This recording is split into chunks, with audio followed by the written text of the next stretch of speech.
That one. Oh.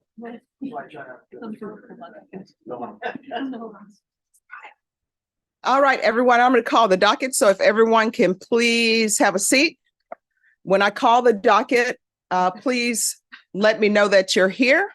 If you don't let me know that you're here, I'm going to assume you're not here, and a warrant may be issued for your arrest. And because it's raining, today is not the day you will probably want a warrant issued for your arrest. All right, in custody, we have Ernest Morales, Renee Angel Cantu. Morning, Your Honor. Present. Good morning. Jimmy Barrientos. Thank you. In custody, we have Joe Tamez, Ben Camarino, Rose Padilla. Rose Padilla. John Mariah Simmons. Am I pronouncing that first name correctly? Roque Chavez is in custody. Moses Ross. Good morning. My lawyer told me when you called Docket to let him know that he's in Floresville for a felony case, that he won't be here today. I'm glad he said felony, but all right, okay. Have a seat. All right. In custody, we have Trayvon Stevenson, Marlon Simeon. Marlon? Okay. Christian Hinojosa. Thank you. Lawyer said that he's on his way. All right, thank you. David Hernandez is in custody. Tyrone Shepard.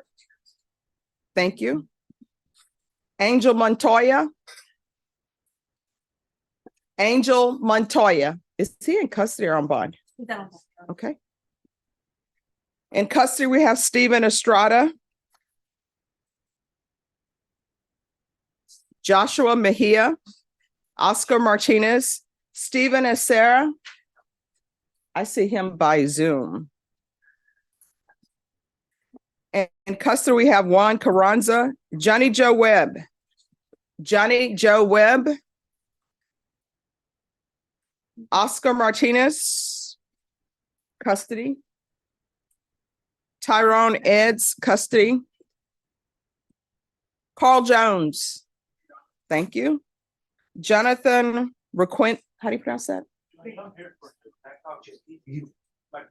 He's right there. Thank you. How do you pronounce your last name? All right, thank you. Ernest Morales, custody. Kevin Jones.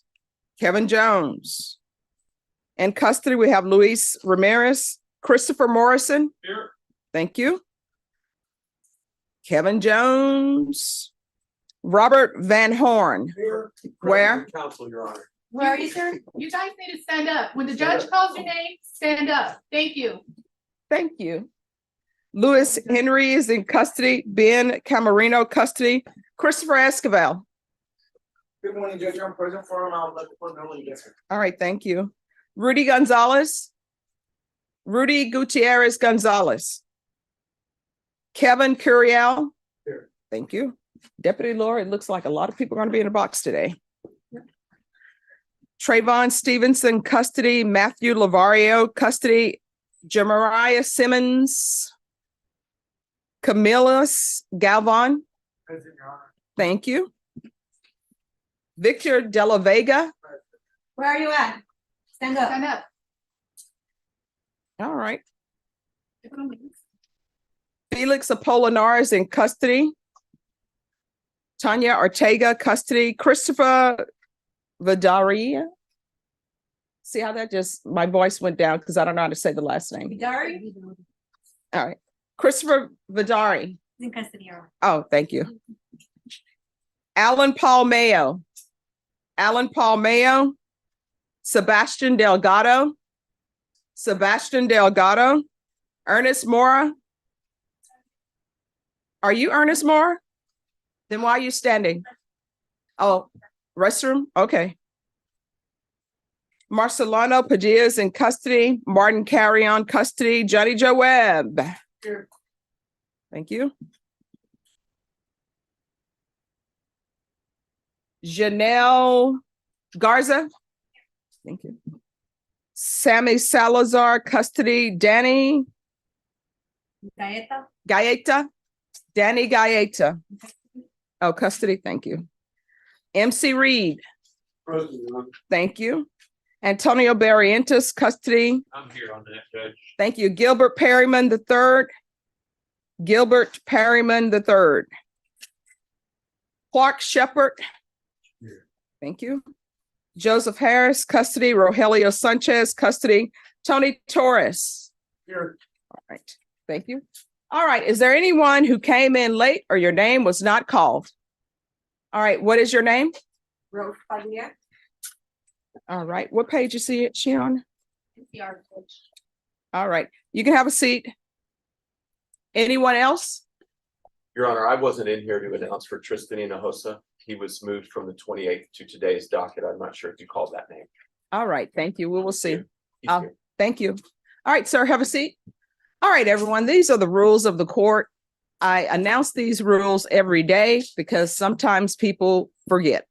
So, criminal trial division files are to my left. Family violence files are to my right. There's been an uptick of contagious diseases, things that you can transfer to other people. The holidays are coming up. I'm sure nobody wants to go back home and give something to their family, be it flu, cold, whatever. Doesn't make for a great Christmas. So if you could please just go to the box, pull your file, place your file on the prosecutor's desk and have a seat. I guarantee you they're going to call you in the order of appearance. So it makes no difference for you to rush there, put your file down and just hover over them, because guess what? They need to look over it, refamiliarize themselves with it, and then they will say, Mr. Smith, come on over. Now, if you have a client who's in custody, yes, they need to be brought out. Do not say, I'm just getting a reset, so I'll need to bring them out, because you don't know if I'm going to give you a reset or not. Once you request your client from the back, do not leave the courtroom, because the deputies have a limited number of people that they can bring out for security reasons. If you request that your inmate be brought out and then you leave, you're being selfish to your co-counsel. If your client wishes to speak in a language other than English, we need an interpreter. So whether you can speak the language or not, it does not matter. When you approach, say, I need an interpreter. That way they will bring the interpreter down. Once you request an interpreter, do not leave the courtroom, because there's a limited number of interpreters. Do not approach the court coordinator asking for resets or continuances. I'm the only person who can do that. Do not approach the court coordinator saying, "Ooh, I need to run to another court." Approach the court for that. Do not approach the court coordinator or the probation officer when we're on the record. How do you know we're on the record? Because I will have called the style of the case. When we are on the record, if you are in the box and your client is in the box and you're speaking to your client, do not speak to your client if you are directly behind the court reporter. Just ask the deputy. They will move your client to the other end and you can continue to talk there. So let's not do that. Do not approach the court if you have someone who's on probation and you have not conferred with the probation officer. Probation officers are people too, and they're very important, and they would like to give their input. Do not block this door, attorneys and everybody else, because inmates come out of that door. If something were to happen, and sometimes they do, and you're in the way, I will file an affidavit saying that I told you, do not block that area because you're in the line of sight of the deputies. Court reporter is to my left. That is expensive equipment up there. Do not touch that equipment. Do not put your paperwork on that equipment. Do not nudge that equipment, because if you damage that equipment, you will have bought it, and we will not let you leave here until you write a check that we've checked with the bank will clear for $10,000. All right. I hope everyone understands the rules. Before you approach me, have the clerk pull your file. Once you've told the clerk to pull your file, have a seat. I'm going to call you in the order of appearance. Only exception to that is if there is somebody who needs an interpreter because they have to go to other courts. So, everyone, today is, what's today? Is it Thursday? It feels like a Monday. It's raining, and in the words of the song, it feels like it's raining all over the world. But you know what? We're going to confer with a smile on our face and happiness in our hearts. So everyone, please confer and let's have a great Thursday because it's Friday's Eve. Okay,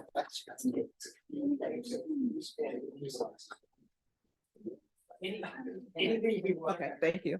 All right, so everyone else who's on the docket and you're not an attorney, do not approach probation officer asking her about your attorney. Let your attorney approach her. All right, thank you. Yes. Yesterday, I emailed my officer for my ankle monitor, and he said I'm not indicted, that I need proof, that I'm gonna go to court. I couldn't find proof. Oh, just have a seat. We'll take care of that. What's your name? Moses Ross. All right, just have a seat. May I approach you on that? Just one moment.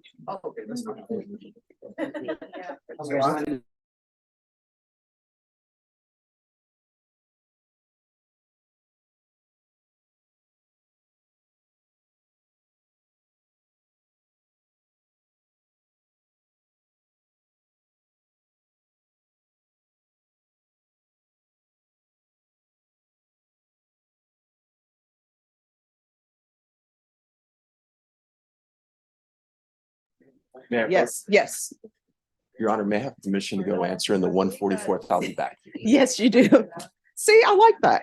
Yes, absolutely. Communication is key. Yeah, it's possession, so it's gonna be. It's communicate to graduate. Listen. There you go. Oh, did I mention that I think LSU may have won? They did. I game for 3.5 quarters. Oh, you can. All right, we'll take it. We'll take it.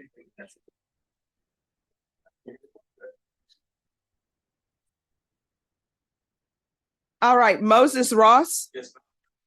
Okay, I believe you're set for a contested hearing today. So yes, you're set for a contested hearing, so your attorney needs to be here. My understanding is this case has been reset before for a contested hearing. So we're going to wait for your attorney to appear because that's going today. All right. All right, thank you.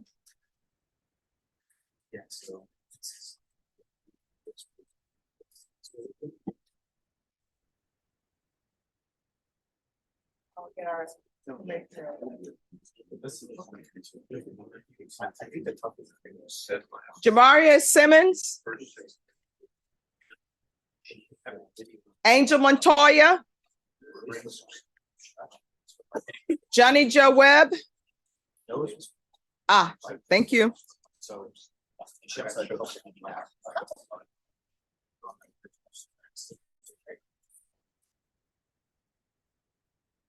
Kevin Jones. Hi.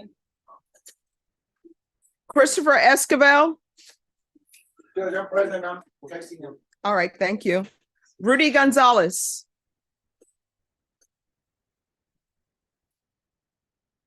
Alan Mayo. Sebastian Delgado. Thank you.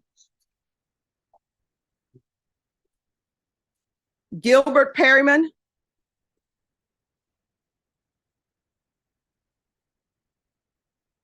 So how are you doing this morning?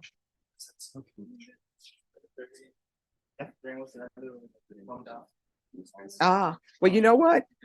You can talk to, I saw Michael DeLeon in here. You can talk to him and find out if his client maybe showed up today. Yes, the one that was supposed to be in jury trial. Yeah. Not that I don't believe him, but yeah. Have you been in touch with her?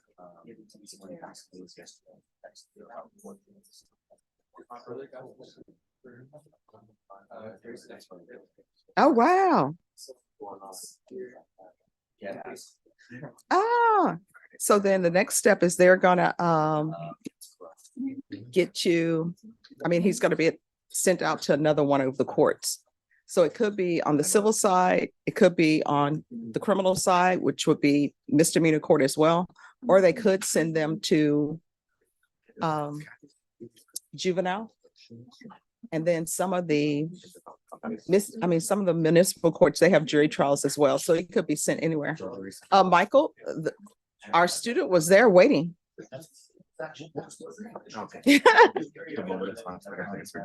So did he show up today? You know, that's where people always say you need to check the hospitals, but honestly, when your client doesn't show and they cut off their monitor, that means that they're, yeah.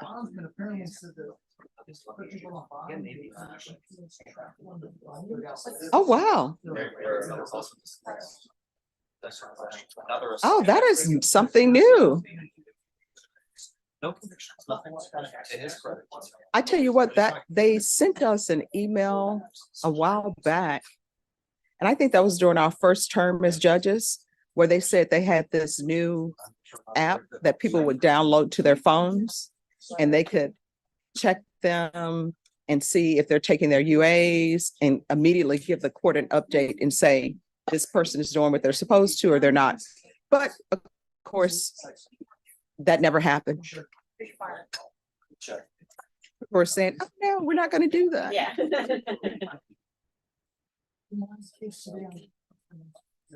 All right, thank you. Hey, if you want to go with them and see how they confer, you can. But just don't let me know what they're talking about because I'm not supposed to know. But you can go down there and yeah.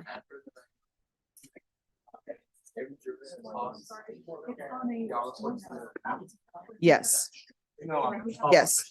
Mhm. And so what happens in the basement is they go down to the basement and then they're sworn in. It's a different oath from when you're in jury trial. When you're in jury trial, of course, the judge gives you an oath and that oath is basically you promise, you know, you'll listen to the evidence, base your decision upon the evidence for the case that you're assigned to. But downstairs, they give you an oath that you're going to answer all the questions truthfully. And then they'll vet you to see if you are eligible to be on a jury. For example, do you live in Bexar County? And to qualify to be on a jury, you actually have to qualify to be registered to vote. Not that you're registered to vote, but you have to meet the qualifications that you would meet if you were actually registered. Yeah. So you have to, of course, be a resident of Texas, 18, be a citizen of Bexar County. But the other thing they have is you cannot be convicted of crimes that are moral turpitude. So they have that. So if you have like a theft conviction, you're not going to be on a jury. Now, sometimes what ends up happening, people don't know if they've been convicted or not, because when you get a deferred adjudication, if you complete it, you're not, it's not a conviction. So people are like, I don't know, I was on probation. I don't know if I'm convicted or not. And usually they can look those up. And then sometimes you have students who have changed their residency, even though necessarily only have to. Sometimes when they go off to college, they'll change it. So it's easier for them to vote, even though they can vote by mail and do all of that back from their home state or whatever. Sometimes they'll decide to live here. And so you have to make sure that they're residents. And sometimes people don't know am I a resident of Bexar County? I don't know, because sometimes there are different geographical lines and you're unsure. So that's what they do down there. And once they've said, okay, 200 people are eligible to sit on the jury, then what ends up happening is a judge will say, hey, I need 75 jurors. And so the court coordinator will call down to the central jury room and say, we need 75 jurors. Then what they do randomly, 75 jurors will be brought up. So let's say you have jurors number 1 through 200. If I were to call up for a jury or have the coordinator call up for a jury, I'm not getting the first 75 of those 200 jurors. What ends up happening is randomly from those 200 jurors, I'll get 75. So I may get juror who is down there, juror number 1, juror number 30, juror number 200, and anything in between. Then they get brought up. And then once we do our jury selection here, and usually I do 2 alternates. So let's say we have 14 from the 75. If it's not late in the day, what ends up happening is the remaining of those jurors get sent back down to the central jury room. And then if another judge's like, oh, I need 20 jurors or I need 30 jurors, the extra jurors that I sent back down there, they could potentially be sent out for another jury selection. Yeah. And so it keeps going like that.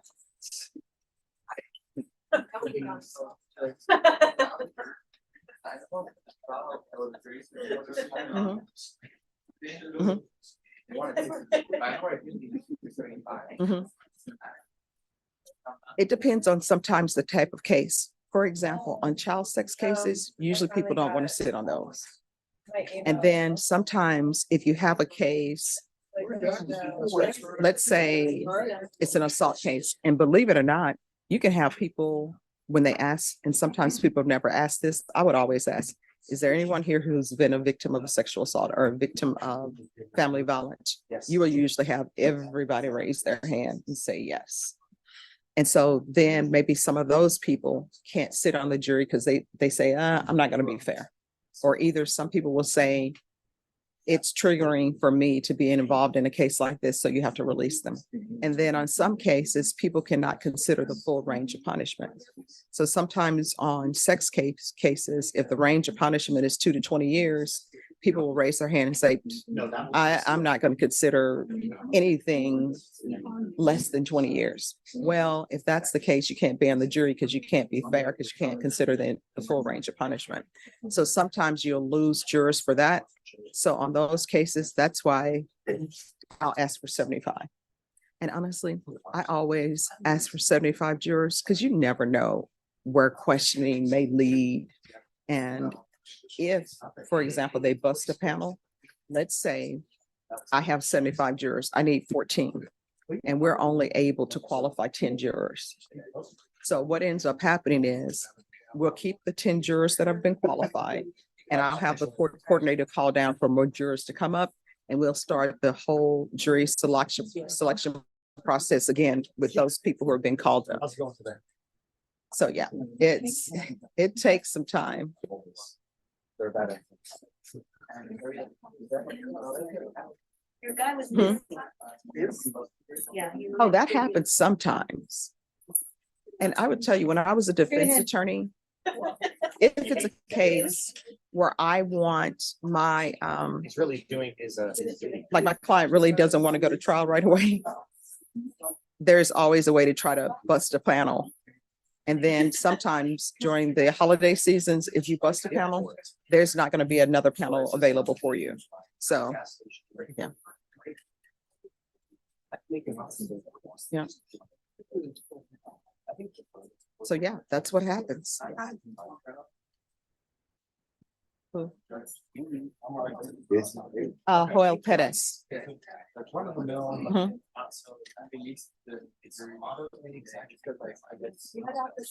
Mhm. Mhm. Yeah, you're very welcome.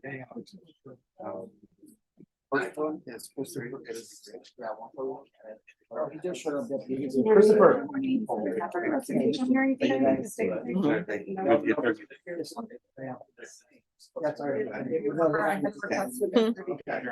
Yes. Yes. Yes, they're here all day. And sometimes if they've gone through the jury selection process, a judge will say, you know what, I'm going to count this as your service, your excuse. Now, to me, I think that when you have jurors coming down here, honestly, traffic is so horrible downtown and they're trying to find their way, but they still make them pay for parking. They'll give them, they'll validate their parking and make them pay for, pay a less fee. But I honestly don't think jurors should be paying for parking because they're coming down to do a service and it's already super expensive downtown. And then you have them parking at the garage that I believe has already been paid for.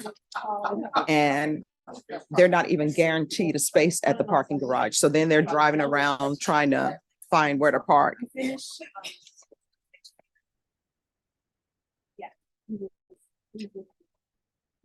Good morning. I just need to find.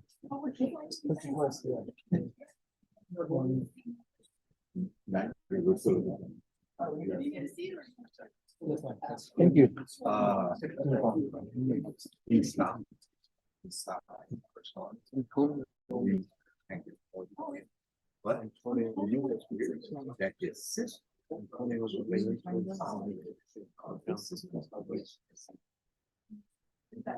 Norma, I just sent you an email. Don't open it. I think it may be virus. Okay. So if you'll call the attorney and see if they actually sent the email. Janelle Garza. Hello. Hi, Judge. Hi. So is this on the docket today? It is Judge. All right, where's Janelle Garza? I think that I can go grab her in a second. The state's not ready, Judge, on the restitution hearing. Okay, all right, have her come in. Okay, let me go find her. All right. I'm sorry.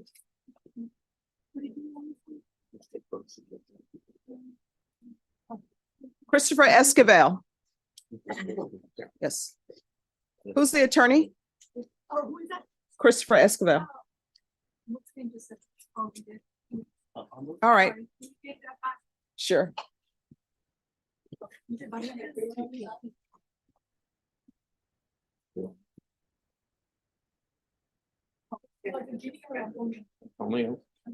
She's right here, Judge. All right, and you're on this side. Janelle Garza. And I'm from Zach, Judge. All right, thank you. All right, so what is this is here for a restitution hearing. State, where are you? Hey, Judge, Hank was the city. All right, and probation? On Janelle Garza, was there any restitution amount that was sent in? I'm not aware of this. Yes, I will. Yes.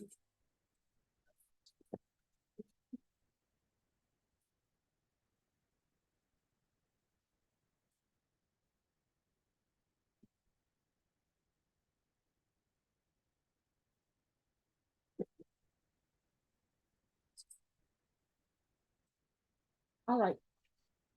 If you all step back while she's reviewing that, then I'll call you back up. Antonio Barrientos, Judge, he is present in the box over here. come down.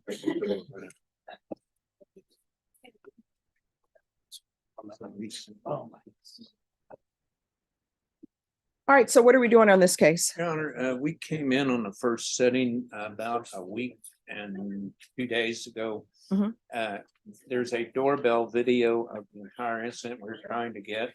We sent our people out over Thanksgiving to get it, knock on the door and see if the people were home to get a copy of it. They were not, and my client's brother is over there right now trying to get it, knocking on the door.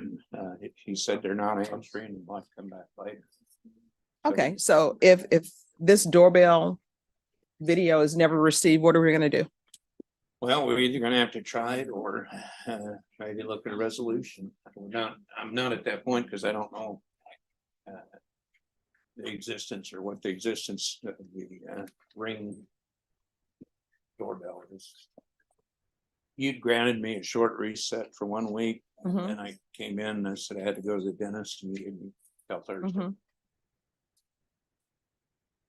All right, I'm gonna give you one final date. This will be the last date for this Ring doorbell. Very well, Your Honor. Norma, Yes, ma'am. can you set this for the week of December 11th? Yes, ma'am. I can do December 14th. Very All good. right, so we're gonna come back on December 14th. State, are you prepared to make an offer?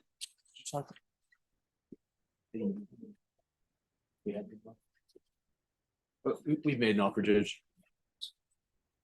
All right, so that's gonna be the last time for the Ring doorbell, and also that's gonna be your plea deadline date. All right, Mr. Barrientos, do you have any questions? Questions. All right, thank you. So we'll bring you back then. Just have a seat.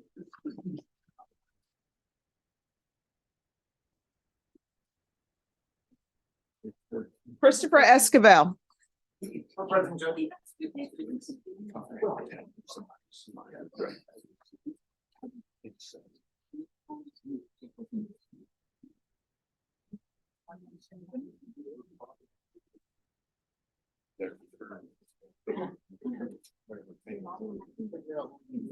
Okay, this was a case where a plea was going to be entered, but then it was not going to be entered. Where are we? The state has made an offer, Your Honor, and I believe that counsel would prefer a future trial setting. Judge, it was my understanding that today was Everyone, please whisper. a second trial setting or trial announcement. And Mhm. we're here on the 6th. Yes. We announced ready. And so my understanding was today we announced ready again, or we. Okay, well, today was the plea deadline date Okay. because I know that you were new. And there was a plea that was going to be entered, then it was not going to be entered. So today was the plea deadline date. So are you requesting a jury trial? Yes, Your Honor, we are. Okay. Okay. Yeah, there was an offer tendered this morning. I communicated to my client, he rejected it. And we're asking for the trial setting. Okay. And do you need more time to think about the offer or you want a jury trial setting? I'd like a jury trial setting. All right, Norma, can we put this on a jury trial setting, please? Yeah.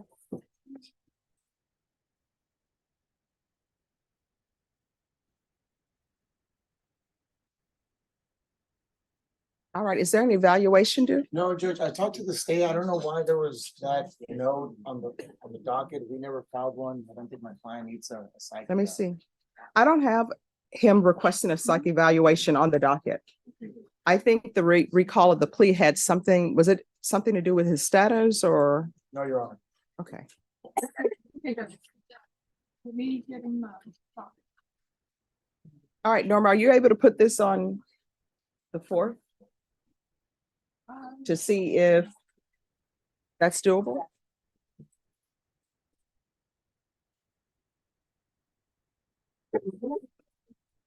All right, so we'll put it for December 4th. There's no guarantee that it will go on that day, but we'll put it on December 4th.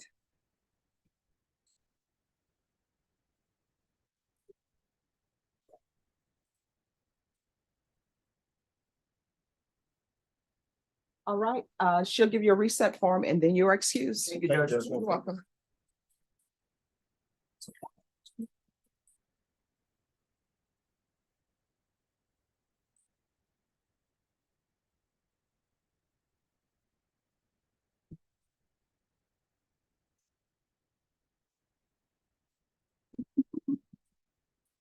I'm sorry, Alfonso, can you make sure that, because it does say awaiting psych eval, that's what's written on this?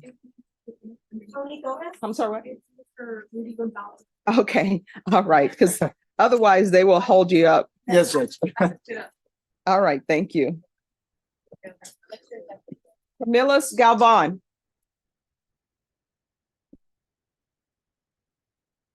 Webb?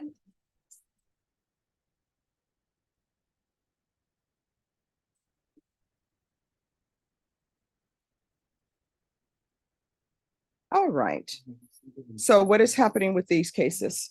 So Judge, the state was still trying to reach out to the deputy that was involved in this case. Just the last couple of weeks, we've been a little busy. Okay. So we would just ask for a short amount of time just to reach out to the deputy. All right, how much time are you asking for? It's not gonna be long, Judge, just because I know the next couple of weeks, we're not gonna have docket, so that's gonna be the perfect time for us to be able to talk with him. Probably early in January, we'd be ready. All right. Norma? On Camillus Galvan, can you put this for the second week in January? Second week of January. I can do January 8th. Yes, are you okay with January 8th? All right, so we'll be back on January 8th, and January 8th will be for state. At that time, you need to be prepared to make an offer. Will you be prepared to make an offer? Yes, Your Honor. And do you have all the discovery? I think so, Judge. Okay.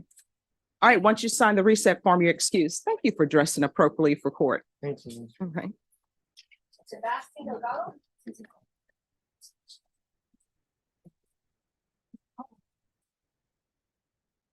You need something first. That's easy. Thank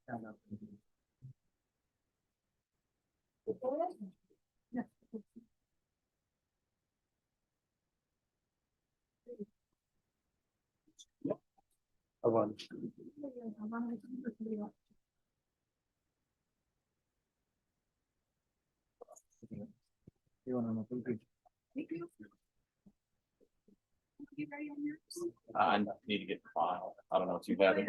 You should call your name. The one in the last page. So, All right, are you all ready on Janelle Garza? That's right.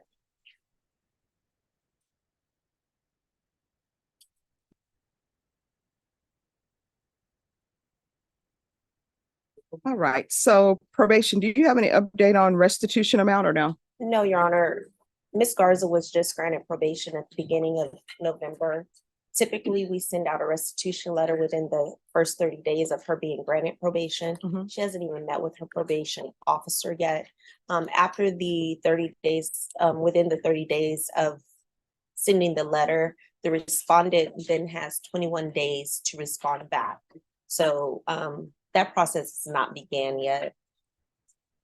All right. So Judge, it was our understanding through pretrial conferences with the state that if we proceeded with the plea, the state would request the complaining witness and we would have a restitution hearing. I requested that date within 30 days of the plea date, in case we needed, or if something came up in that hearing that would be appropriate for a motion for new trial. We got that date. It was a struggle because the court's very busy. It was a struggle to fit us in today. We prepared. I had to review the complaining witness's criminal case that's pending in Bear County to get evidence on this case. And so we're ready today. I think we're at the very end of our 30 days. And so we would request that the court order no restitution if the state's not ready to proceed, or we can proceed this afternoon if we need to.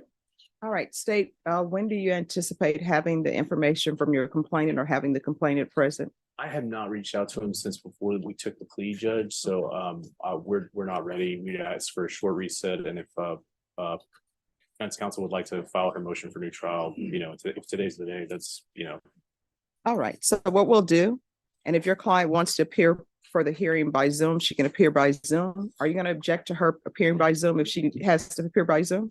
no, ma'am. And if you have witnesses that you want to appear by Zoom, they can appear by Zoom. So are you okay with setting this in December for the restitution? Yes, ma'am. All right. And I'm sure if there's some issue with the motion for a new trial, that the state is not going to object to it being untimely. Thank you, Judge. Is that correct? Yes, ma'am, that's right. All right. So Judge, I do have a vacation letter on file. I'll be out of the country from the 17th through the 23rd of December, but I'm available. all right, we can put it at the beginning of January. And then at that time, everyone should have whatever information they need. And if they don't have it at that time, the court will take what action the court deems necessary. Yes, ma'am. All right. So Norma, can you put this in January? Yes, ma'am, I can do January 5th.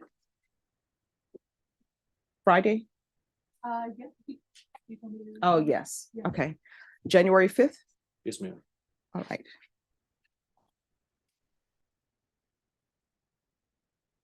All right, January 5th, just sign the reset form. And I'll note on the docket sheet that she can appear by Zoom. Thank you, Judge. Thanks, You're welcome. I'll bring it to you in just a second.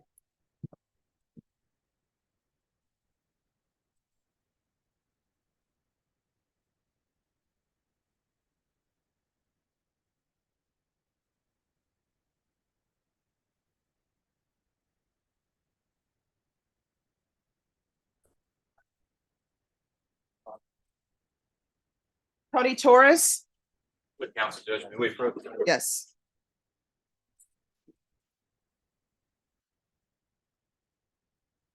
All right, who's the prosecutor on Tony Torres?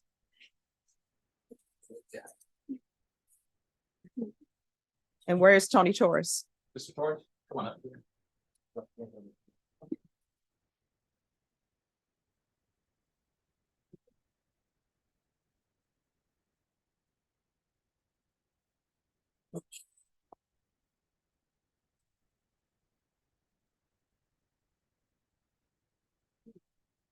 All right, before we go on the record, I'm reading your motion, but there's no exhibit attached. There's no affidavit of non-driving attached to this. I have one for you, Judge.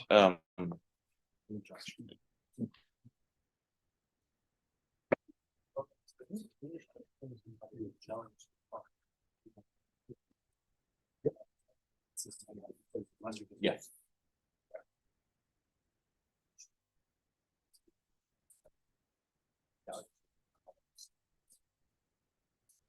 All right, State, are you ready to proceed on this motion? Oh, to yes, amend? ma'am. All right, we're going to go on the record.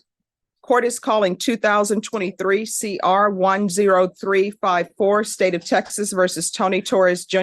Could I have parties announced for the record for the state? Hank Wilkins for the state, Your Honor. Defense? Jonathan Michelle for the defendant. And are you Tony Torres Jr.? All right, the court is in a receipt of defendant's motion to amend bond conditions. Oh, that's okay. Does he need to be in here? I think you went in the wrong court. Okay. All right. He's back there. The court is in receipt of defendant's motion to amend bond conditions. State, are you prepared to proceed? Yes, ma'am. All right, according to the motion, the defense is asking that the ignition interlock requirement be exchanged to a portable monitoring device. Is that correct? Yes, Judge. All right, any objection from the state? No, ma'am, I've conferred with defense counsel and I've reviewed the affidavit and the defendant said he's not going to drive and he's going to use the portable alcohol monitor. So if the court would put the defendant on the portable alcohol monitor, we don't have any objections to the motion, Judge. All right, can you raise your right hand? Do you solemnly swear and affirm the testimony you give will be the truth and nothing but the truth, so help you God? Yes, ma'am. All right, you can lower your hand, state your name for the record. Tony Thurs. All right. Thank you. Would you like to ask questions of your client with regards to this affidavit? Mr. Torres, how are you getting around right now? Oh, my mom and dad. Excuse me, sorry. No problem. Your parents driving you to and from work? Yes, sir. What do you do for a living? Helmet and construction. Okay, you're not required to operate vehicles, anything? You understand that if the judge switches you over to a portable device, you're not allowed to operate any vehicle, whether Sure. you own it, whether someone else owns it, without an interlock device. Yes, sir. You're asking the judge to let you be monitored 3-4 times a day with a portable device? Yes. Judge, I'll tender the witness. I will let you know, yesterday afternoon, I received a violation report from probation saying that he doesn't have any monitoring right now. Mhm. We're asking you to keep his bond in place, give him maybe a week to get that device installed. But other than that, I have no other questions for my client. Judge, for one more, is that the only violation? Yes, Okay. there was no drug violations or anything like that. They just said it's non-enrollment. All right. So, Mr. Torres, you're not driving a vehicle? Do you have access to any vehicles? No, I don't have no vehicle. I don't know nothing. All right. And if you're tested today for alcohol, what are the results going to be? I know that you're going to get tested. Like clean, Clean? yes. Okay. When's the last time you drank alcohol? Since the last time I got. Oh. Since I got out of jail. Okay. Yes. All right, then this is what the court will do. The court will grant your motion, but I don't have an order. I have a proposed order for you. Okay, thank you.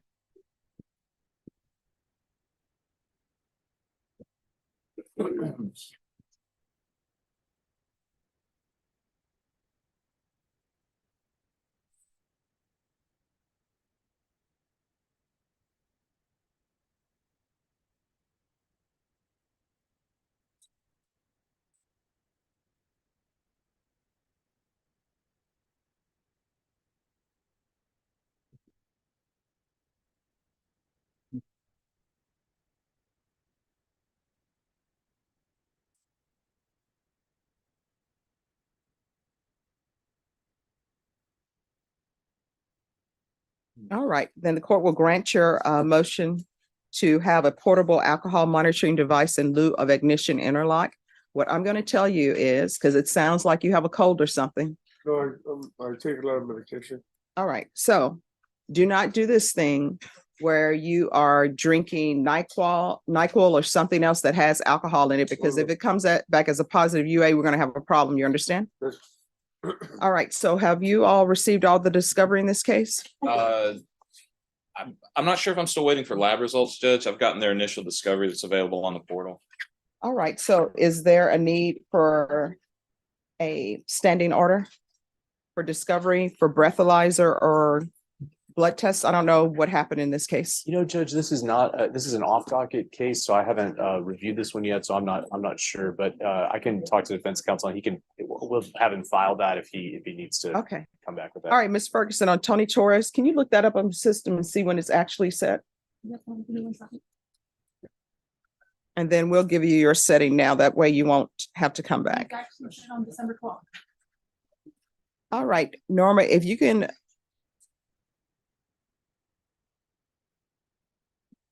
You know what, we'll keep it for December 12th. That way we can see if there's a need for a blood discovery or some type of discovery order that needs to be signed. Are you're employed? What's your work What schedule? do I do? I guess I'm security learning disability.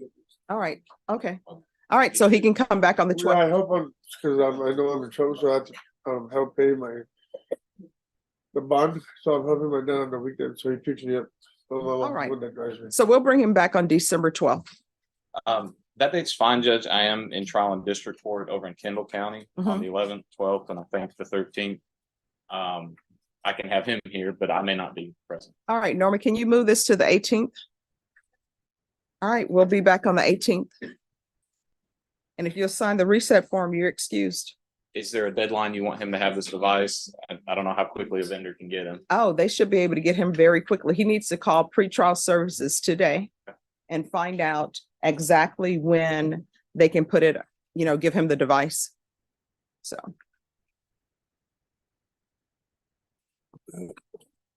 And do you know your pretrial services officer, who that is? Your officer. Officer Leon. All right, so you're gonna have to contact them today. Okay. All right, and get a schedule for the device. Yes. And I'm definitely gonna want that device on no later than, because the day is the 30th. You need to have that device on no later than December 4th. Well, I'll have it. Okay.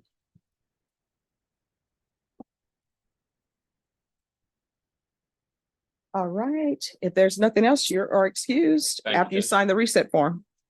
And thank you for dressing appropriately for court. Thank you.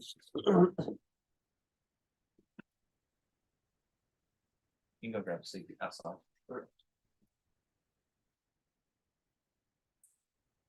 You can skip a while.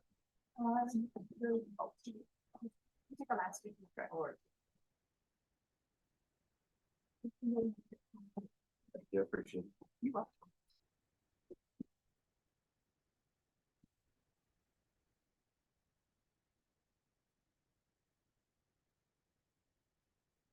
Just give me a moment.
And Norma, we have Eduardo Garcia. Do you know who he's here for? The attorney. He's in the waiting room. Oh, that. Mhm. He is on, oh, you want to do, yes, talk to you about his. Yeah. I think there's one of the- Find you want to do cool. It's Jimmy Barrientos. He's not doing well. Hello, Mr. Garcia. Good morning, Your Honor. Jimmy Barrientos, please. He has compliance. Okay.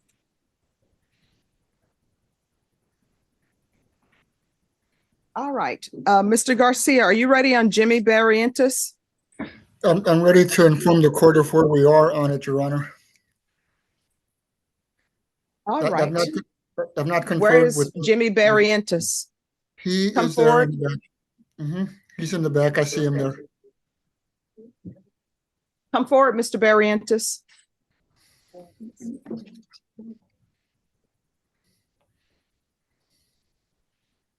I'm working on it. I'm trying to see. All right, so on this case, there were supposed to be medical records provided. Yes, Judge, there's been some delay. The day that we were last in court, I contacted Mr. Barrientos' daughter who lives in Nebraska. Those are where the records would come from. And she got on it right away. There was a couple of different places that she had to ask for the records. Of course, she had to get it released for those records from Mr. Barrientos. So I do not have them presently, although I have been told that they will arrive shortly. I don't know exactly when. And this is complicated a little bit too by the fact that I injured All right, myself. so everyone, I need you all to whisper because probation needs to hear. There's a lot of chatter going on and people have a hard time hearing. So with regards to the medical records, what were you saying, Mr. Garcia? That the day that we were last in court, I talked with his daughter who lives in Nebraska. Those are where the records are.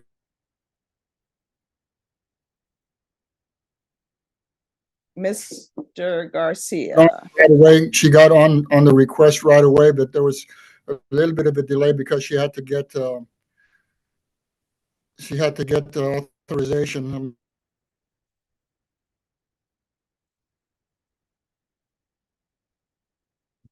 We keep cutting out, Judge, for some reason. Can you hear me now? Yes.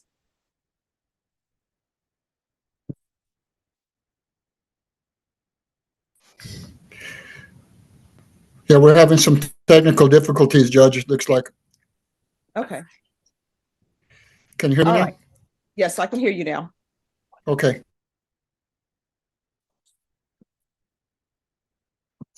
All right, continue, Mr. Garcia.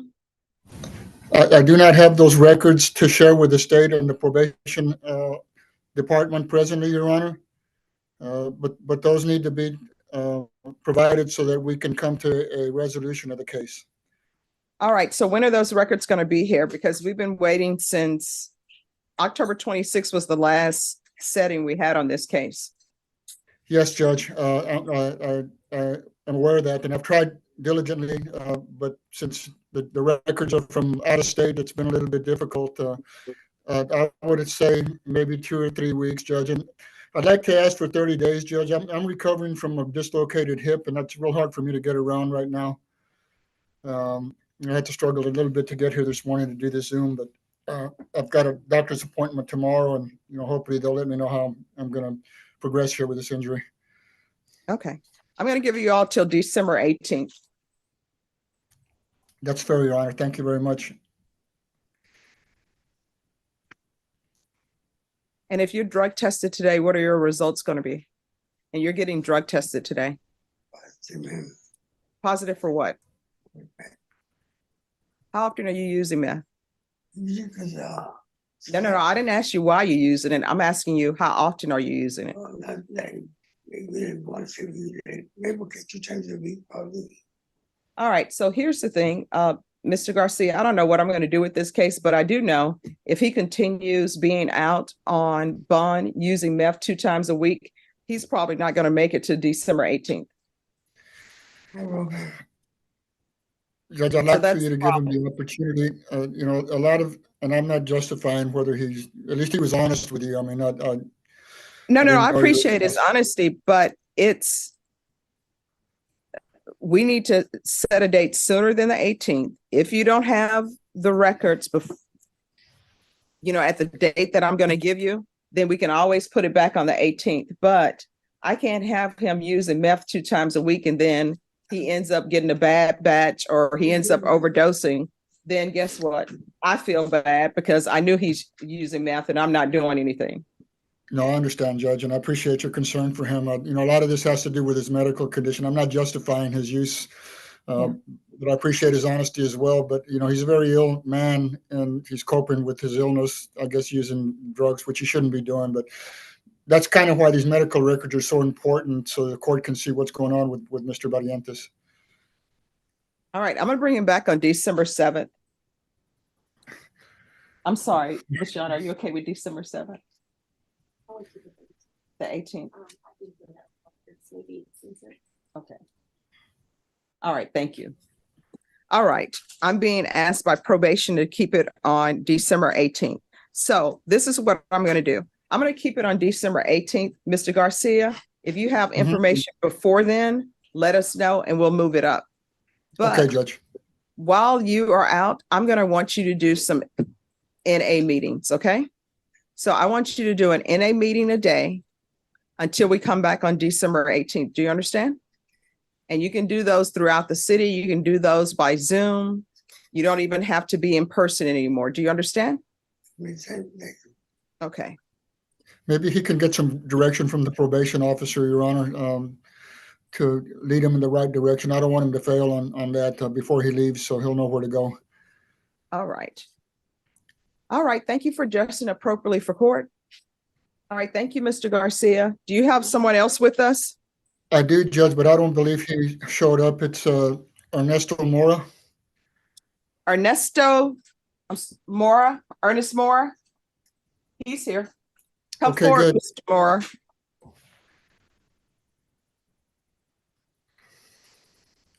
Yeah, I tried to get a hold of him yesterday through his bond company, and they never called me back to let me know that they got a hold of him. So I'm glad he's there. All right, Mr. Moore, you're going to need to make sure that you're in contact with your attorney. You understand? Yes, ma'am. All right, do you have your attorney's number? I didn't know I had one. I was gonna ask for time to hire one. And I've been in contact with some that I was considering. I just needed. All right, so I'm going to give you a reset date of December 18th as well. But before you leave here, we'll make sure that you have Mr. Garcia's contact information so you can call him. Do you understand? Yes, ma'am. All right, so Mr. Garcia, we'll put him on the 18th as well.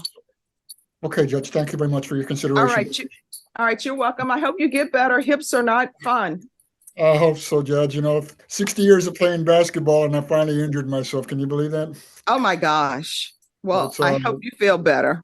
Okay, thank you. All right, bye-bye. Bye-bye.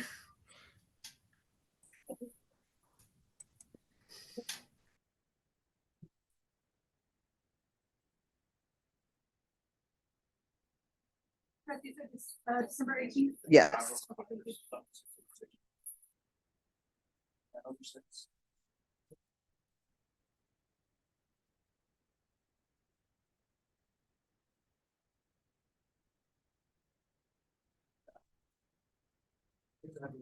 Victor Delgado. Oh, and just 1 second, Mr. Mora. Mr. Mora, you need to make sure that you're enrolled in Scram. If you do not enroll in Scram, what's going to end up happening is you're going to perhaps be in custody. Do you understand? Yes, ma'am. Is there a reason why you haven't enrolled? I actually enrolled. I'm not really sure which one it is, but I did enroll in I sent the email to my probation officer. No, it's your pretrial service officer. Norma, can you have Morgan Brown zoom in? Just a second. We're going to straighten this out because they sent me this asking that maybe I consider issuing a warrant for you. Actually, I was already arrested. No, but they're saying that you didn't enroll in Scram. So we're going to find out what's going on.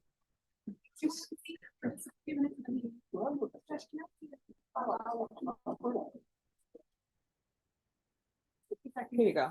Because they're saying he didn't report on November 27th.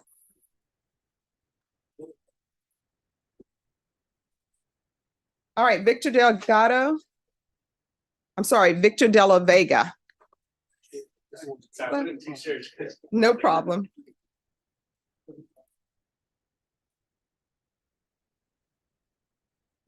And counsel, you're on this side. Yes, Your Honor. I think in the previous setting, an offer was made that we were to apply to the PTD program for the misdemeanor cases, and this case would potentially go away if you were accepted into that program. I was under the misconception that it was the regular PTD process. You send the application over to, apparently it's a different mental health court. It's handles the PTD there as well. I've spoken with the coordinator. I've got some of the documents I had Mr. De La Vega sign them today. I'm gonna submit those. I also have to go to County Court 15. He said there today too, to get an order of referral over to the mental health court for those misdemeanor cases. All right, so when is all this gonna be done? The order, hopefully I can get signed today by the judge. The application I'll submit as soon as I get back to my office. I don't know the process of how long it takes for them to, I guess, do the mental health screening. My understanding is they do have quite a few applicants that they have to go through. I'm hoping, if we were to reset for a status conference within 30 days, maybe I could have a better answer for the court of where we're at in the lineup. All right, Ms. Ferguson. On this case, can you reset it in January? Give it a 30-day reset? I think it's January 5th. All right, January 5th. Thank you, Honor. All right, once you sign the reset form, you're excused. Thank you. Now, you can reset it. Yes, sure. No, you can. Okay. I will forget, but give me 1 second. Okay.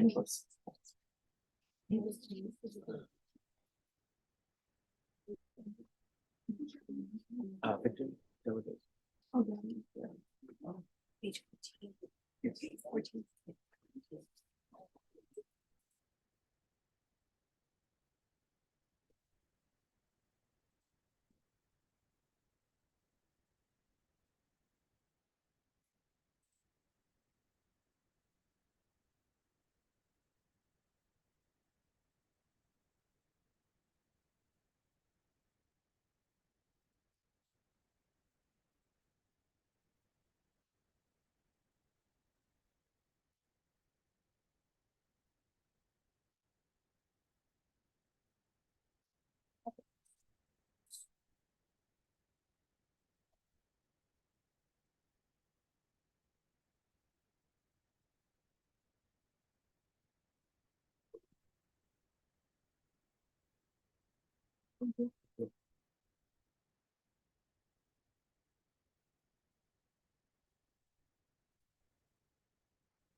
Good morning, Judge.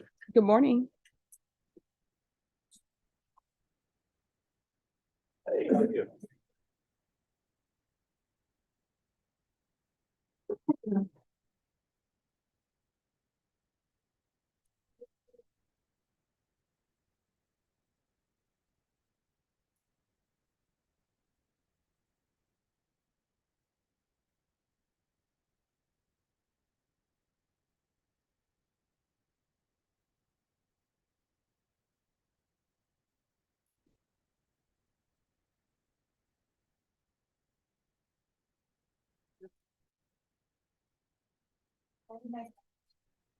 Thank you. Thank you.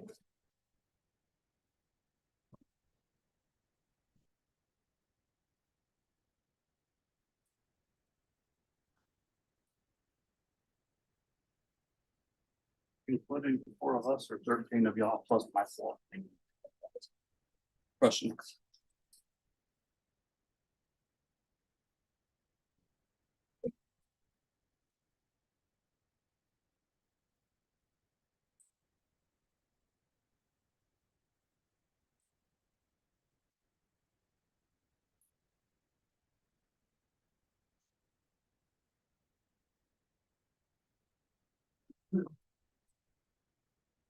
Excuse me, you can lower your hand. We'll get with you as soon as we get with you, okay?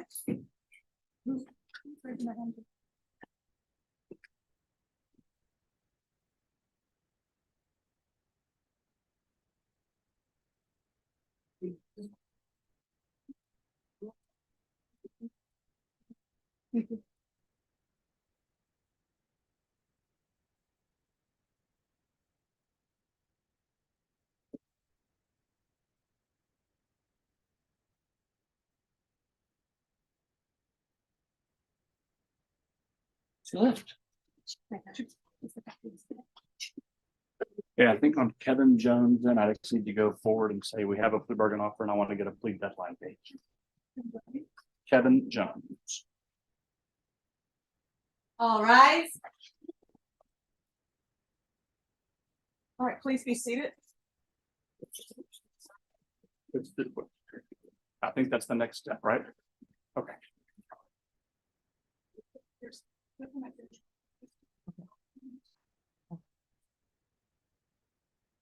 Kevin Jones, Kevin, join us. We offered that, we bargained deadline. Okay. Hey, easy peasy. How are you, Judge? all right, how's it going? Very well, thank you. All right, let me find your client on the docket. All right, Mr. Jones, why were you late? Car problems. All right, you need to make sure you're on time, you understand? Yes, Okay.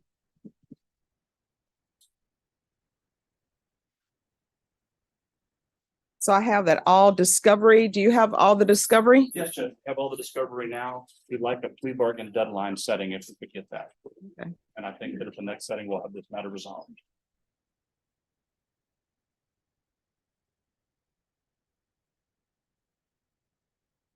How much time are you asking for a plea deadline date? I would like to try to come like the third, like the week of January 15th, sometime that week. All right, Ms. Ferguson, can you put this the week of January 15th for a plea deadline date?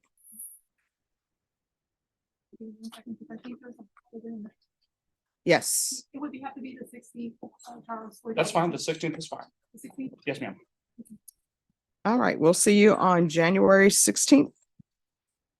All right. Thank you, Judge. All right. May you be excused. After he signs the reset form. Yes, Judge. Yes. Have a seat. We'll sign the papers. And we can go.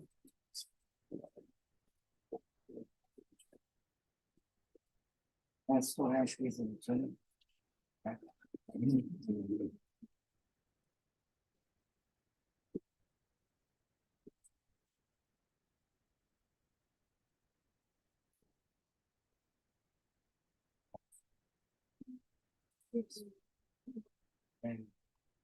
There you go.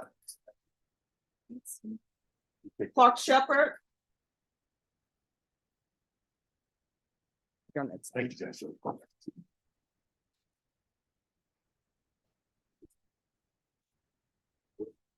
All right, where are we on the PTD? Judge, unfortunately, Mr. Shepherd has picked up another charge on this.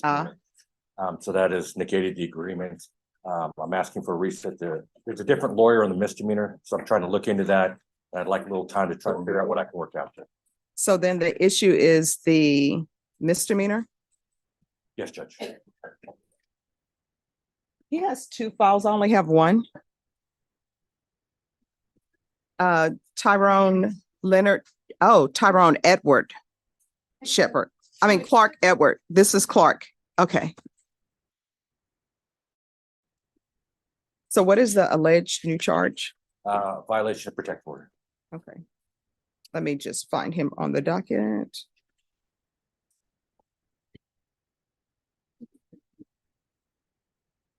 On the docket, Judge, he is on the recall docket. Thank you. So have you received all the discovery? On that new case, Judge? No, on this case. I believe I have. Okay. State, did you tender an offer? They have, Judge. Okay. All right, Norma, on this case, put it down for a plea deadline date, the first week in January. Yes, ma'am, I can do let's do the 5th on that one, Judge. All right, January 5th is going to be your plea deadline date. At that time, you need to let the court know whether or not you're accepting or rejecting the state's offer. Do you understand? All right, thank you. Once you sign the reset form, you excuse.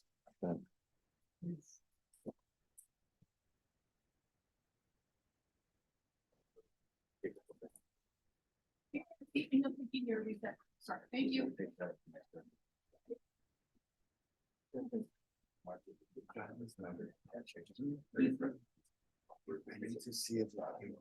All right, Deputy Laura, can you move them since they're talking down to that end? Could I see the parties on Christopher Vidari?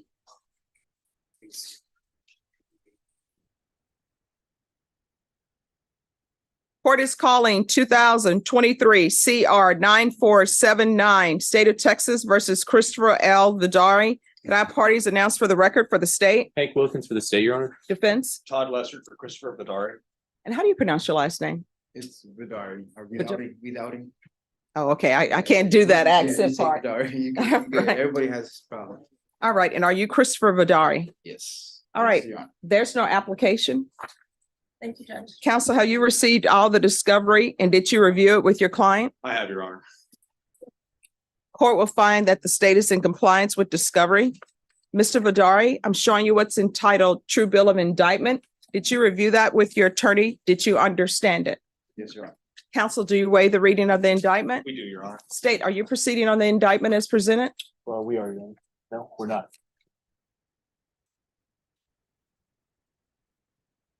Waiving, the. Okay. It's just state.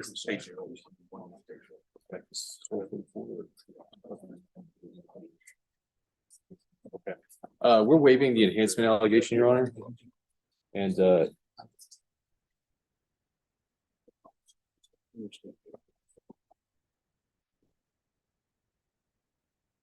I don't think you all are waiving the enhancement. Is that correct? Judge, we're moving forward for 1 year state jail to proceed as a state jail felony. I mean, this is a state jail felony, correct? Because in the indictment, it's only alleging that he ran away from an officer, which is not a felony. That's correct.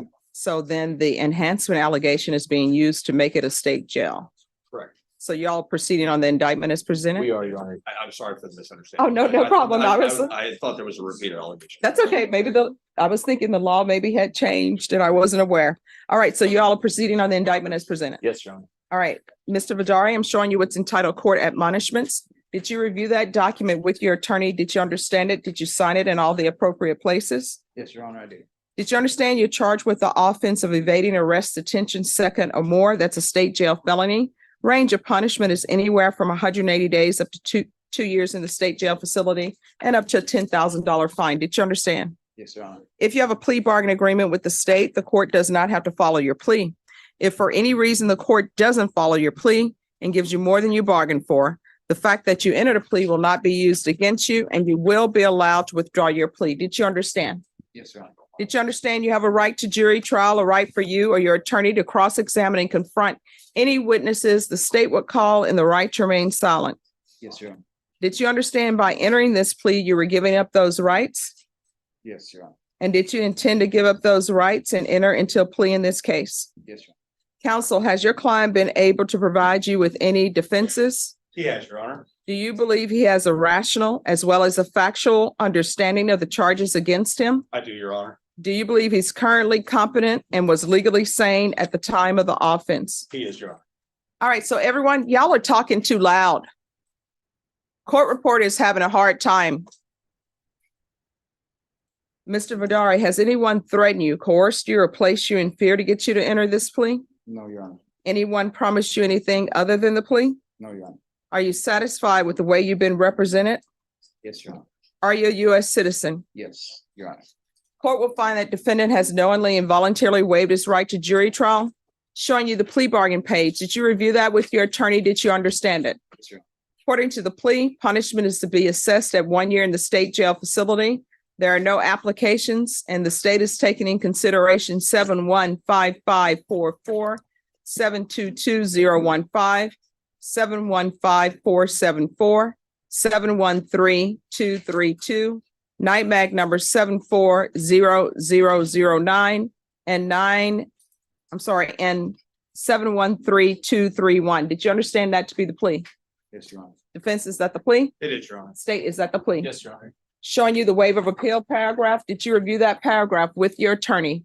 Did you understand it? And did you sign it in both places? Yes, Your Honor. Did you understand by signing that you're waiving your right to appeal? The only items that can be appealed are written pretrial motions that have been filed, heard, and ruled upon by the court. Did you understand? Yes, Your Honor. Counselor, have there been any such motions? There have not, Your Honor. Then to the offense as charged, how do you plead? Guilty, not guilty, or no contest? Guilty. State, any evidence? Your Honor, I offer State's Exhibit 1 in the attachments. No objections.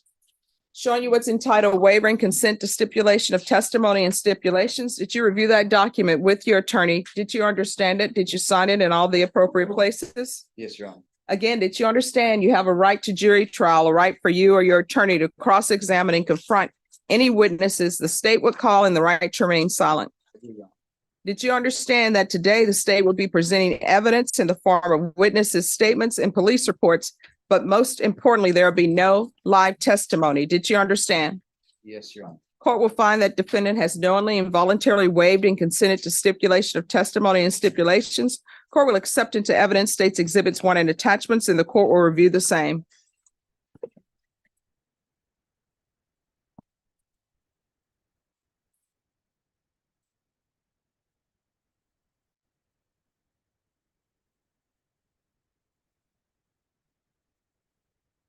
All right, after reviewing states exhibits 1 and attachments, the court will find there is sufficient evidence to find you guilty, and the court will find you guilty. Are you proceeding with sentencing? We are, Your Honor. Anything you wish to say on behalf of your client? Your Honor, I think my client would like to address the court himself. All right, yes.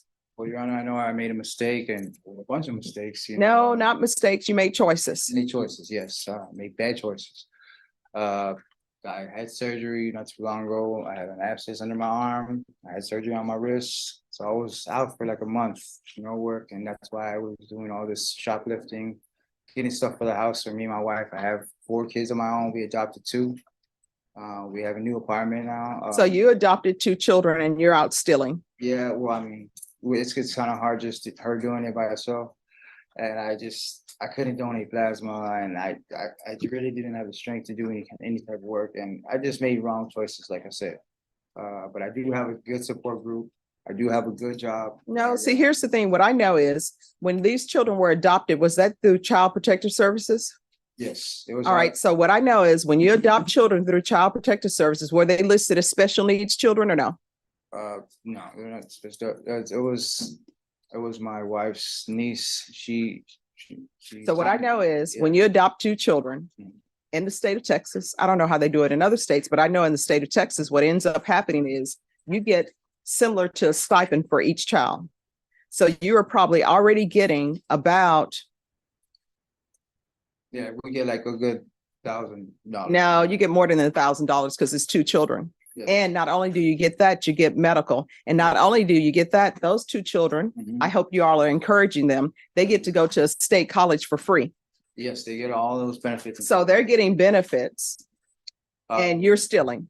Yeah, I was stealing stuff, stupid stuff, like hygiene and stuff. I shouldn't have been doing that. I made wrong choices, but like I said, I got a good job when I get out. So did you have the children with you during your first evading? Of course. No. I'm talking about the first time that you picked up an evading, which is what they're using for enhancement for this evading to make it a state jail felony. Did you have those children? Yes, well, yes, they're under my wife's, protective custody. Like, my wife is the one that, she got custody of them, not me. It was her. It was all her. Like children are under her care. I just help. You just live there. I just help to support, And here's my other question. And mind you, this is a suitcase that I think needs to be unpacked. Here's my other question. So when she adopted the children, were you living in the home? That's a no. No, you were not. So what has happened is she has not had you in the home. And when CPS did a study of her house to place those, you couldn't be there. And now you're there. Yes. And well, I guess CPS needs to check on that because the children are not in a great place with you being there. Well, and if you, I am a good person. Here's the thing. If you love her and if you love those children, you need not be in that household. Do you understand? I mean, I do understand, but I am a good person. I don't plan on living like this the rest of my life. My dad is deacon for St. Dominic's Church. I mean, my mom's, a school teacher, Okay, I want you to listen to me carefully. Listen, here's the thing. I know you're trying to tell me how great you are, and I appreciate that, but I want you to listen to me carefully. If you love her, you will not live with her. And let me just tell you why you will not live with her. Because when those children were placed with her for adoption, number one, obviously, somebody's rights have been terminated, and those children are experiencing trauma because their parents' rights have been taken away from them. And they're trying to put them in a place that they think will be safe for them, where they can go to sleep at night without worrying about people picking up cases and police officers knocking on the door looking for people. Yeah. And when CPS studied her home for placement, you were not there. And I'm sure she told them, I don't have a man living here. Yes. And now what has happened is CPS is out of the picture because she's adopted the children. I know, because I did CPS cases. Okay. She's receiving a stipend for both of those children. And sometimes they will even give you food stamps. At least that's what we called them when I was growing up. Yeah. Or WIC and all of that stuff. Yes. And it's not for that money to be supporting. How old are you? 36. Not for that money to be supporting a 36-year-old. So if you love her and if you love those children, you will not be in that household until you get your life together, because otherwise, We're getting married. here's the thing. Otherwise, you know what's going to end up happening? CPS is going to come in because they're going to get a report and those children will be removed and they will have another trauma on top of trauma. Do you understand? Yeah, I do understand. I don't want that though. I don't want that though. I mean, I have a good support group, man, and I know I made wrong choices, but that's not me. That's not me. I appreciate you telling me what you think I want to hear, but I would prefer the truth. This is what I'm going to do. I'm going to follow your agreement. I'm going to find you guilty. I'm going to sentence you to 1 year in the state jail facility. All right. If I could, I would not give you any credit, but I'm going to give you credit for any time served. Taking consideration 715544722 015 715 474 713232 NIMAC number 7400009 713231. Showing you what's entitled Trial Court Certification of Defendant's Rights to Appeal. Did you review that with your attorney? Did you understand it and did you sign it? Yes, Your Honor. Because this is a plea bargain agreement, because I followed your plea bargain agreement, and because you waived your right to appeal, you do not have the court's permission to appeal. Because this is a felony conviction, you're not allowed to own or possess any weapons or ammunition. If you have a question over what a weapon or ammunition is, you need to speak to an attorney. Do you understand? Yes, Your Honor. We can go off the record. I'm going to say it for the final time. If you truly love her, if you truly love those children, you know you're not doing right. You should not be in their life. And guess what? CPS is going to get involved and they're going to remove those children. Do you understand? I do understand that. I don't plan on getting in trouble anytime. And just because you've adopted children, that doesn't mean that CPS can't come back and remove them. Do you understand? I do understand that. All right. Good luck to you. I think Who's here on Oscar Martinez? And Norma, we have a Morgan Brown in the waiting room. Oh, that's the. Okay, so I'll take them up right after this. All right, what is happening with this case? Judge, we've been negotiating with the district attorney's office. We have rejected their offer. We want to set this for a jury trial for the murder charge. All right. And do you have all discovery? Yes, I believe we have all discovery, Your Honor. All right, have you all conferred? Because I know the state has some murder cases going in this The court. pending murder in this court? What? Yeah, shocking, right? Mhm.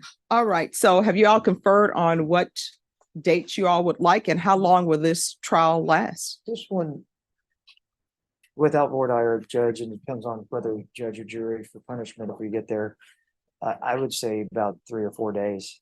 All right, so Ms. Ferguson, jury trial date, 3 or 4 days. And I've seen you both in trial, so I know no questions will be asked that should not be asked. Oh, give me a chance, Judge.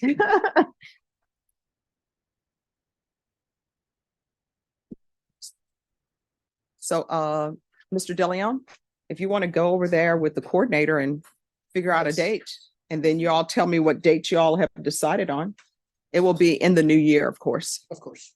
Sounds good, Judge. Thank you. And I think because, what is it, spring break? Spring break time is out. Yeah. Unless people want to be here for spring break. Confirm. Figure that out.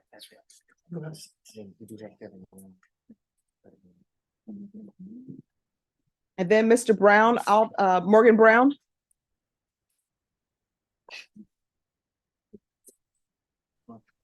Good morning, Judge. Good morning. Ernest Mora, if you can come up, please.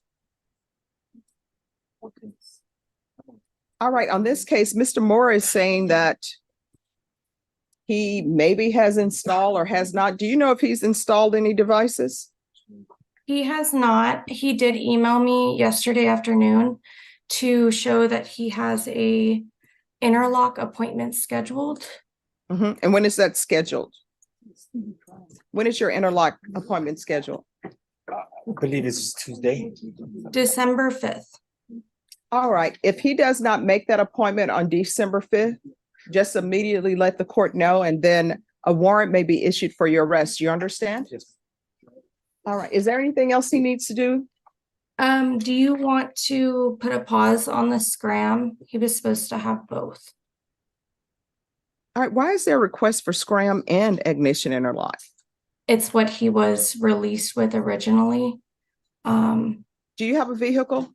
Excuse me? Do you have a vehicle?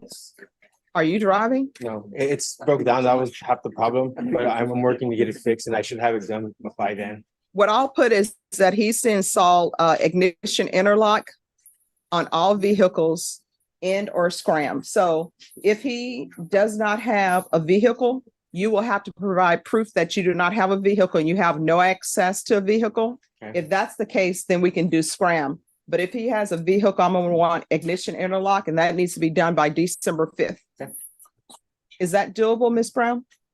Yes, we did run an asset check, excuse me, for his address.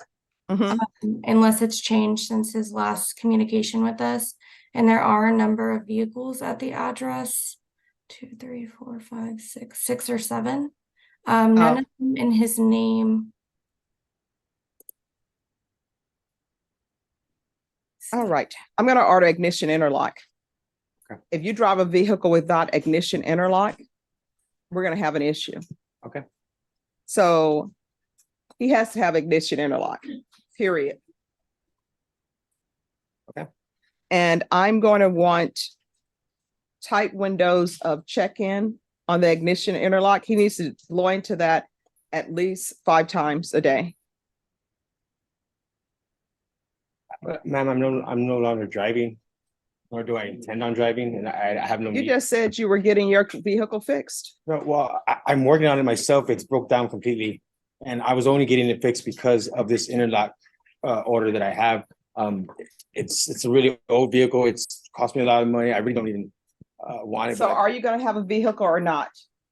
yes, in order to get this, but I'm still not gonna drive. I don't have a driver's license, so I can't drive. All right, I'm gonna keep the date for him to have ignition interlock by December 5th. If there's some issue with that, then you need to come to court with an attorney. Do you understand? But only question I was, you said I have to blow on it, but doesn't that mean I have to drive it? That was the only concern that I had. I don't intend on driving it even with the interlock. All right. Okay. December 5th. If you want to change something, you need to have an attorney come in. Do you understand? That's fine. All right. Thank you. And does he just come down to see you all, Ms. Brown? He can email his paperwork once he's installed. And we have verification through Smart Start as well. I can always go online and double check it, but I tell everyone to save their paperwork. Okay. All right. Thank you. All right. What's the date on Oscar Martinez? Judge, it looks like we're doing June 11th, June 11th. All right, June 11th. We will be And ready. if there's an issue with the clothing exchange, just let the court know. Yeah, we'll figure all that out well beforehand. All right. Thank you. you. To be excused? Yes.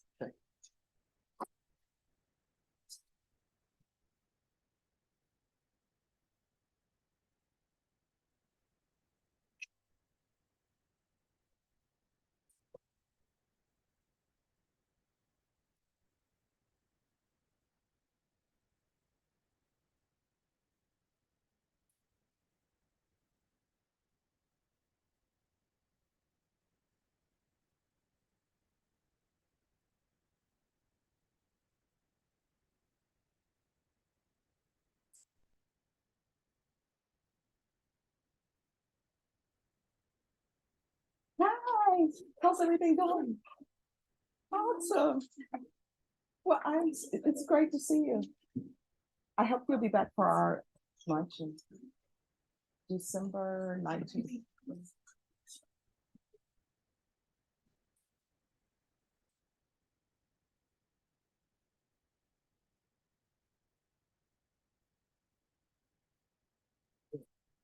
Norma, what page was Martinez on? Give me 1 second, George. It is 11. All right, thanks. Like the third one and then the last one. Okay, thank you.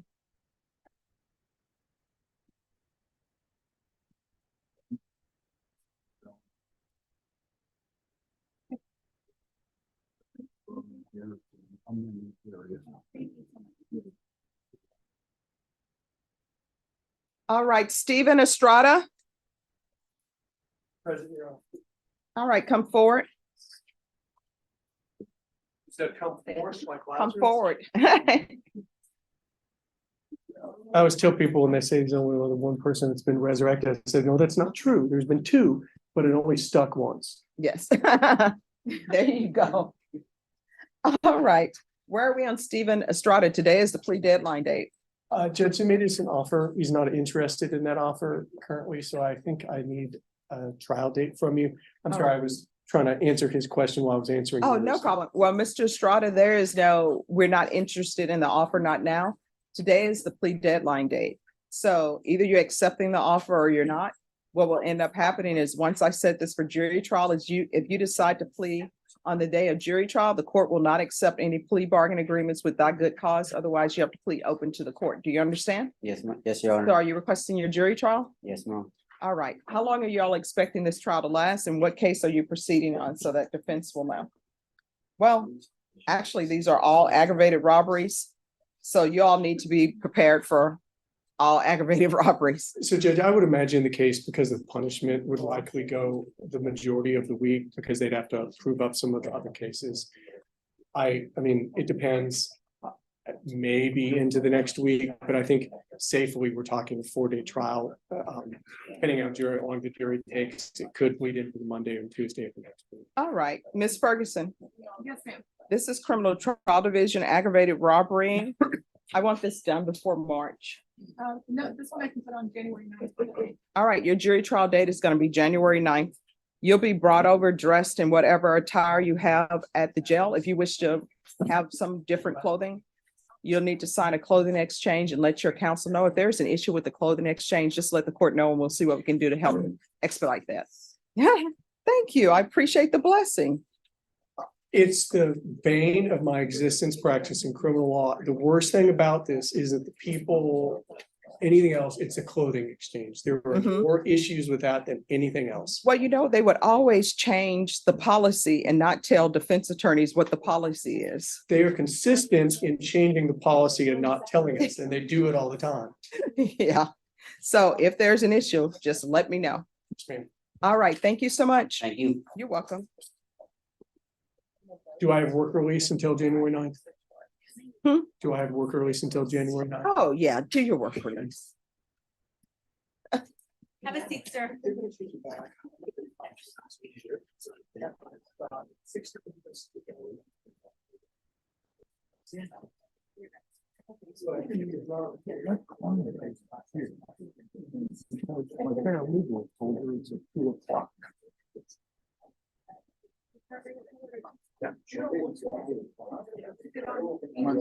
Rose Padilla.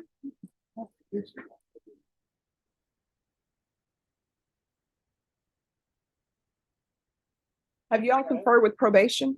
We have, Your Honor, yeah. Okay. Are you all ready to proceed? We are, Your Honor. All right, court is calling 2015 CR 3473, State of Texas versus Rose Padilla. Can I have parties announced for the record for the state? Hank Wilkins for the state, Your Honor. Defense? Sorry, Judge. All right, for the We'd like to state? work together, Your Honor. This will be Zach Dunn for the state. Shannon Locke for Rose Padilla. All right, and are you Rose Padilla? Yes. All right, I'm going to show you what's entitled Motion to Enter Adjudication of Guilt and Revoke Community Supervision. Did you review that with your attorney? Did you understand it? Yes, ma'am. Are you the same Rose Padilla who's placed on deferred adjudication? And cause number 2015 CR 3473 for the offense of aggravated assault with a deadly weapon on September 9th, 2015 for a period of 5 years and extended for a total of 4. Is that you? Yes, ma'am. All right, state. Your Honor, on or about the 30th day of September 2023 in Bexar County, Texas, the defendant, Rose Padilla, departed Bexar County without the written permission of the court and or the supervision officer in violation of condition number 7. How do you plead to that? True or not true? True. State, Your Honor, the state waives and abandons the other condition. any objections to the waivers? No, Your Honor. Did you understand by pleading true to violation of condition number 7, the court could find it true, grant the motion, find you guilty, sentence you up to 20 years in prison and up to $10,000 fine? Okay, I'm gonna need you to speak up so the court reporter can hear. Yes, ma'am. Knowing that, do you still wish to plead true to violation of condition number 7?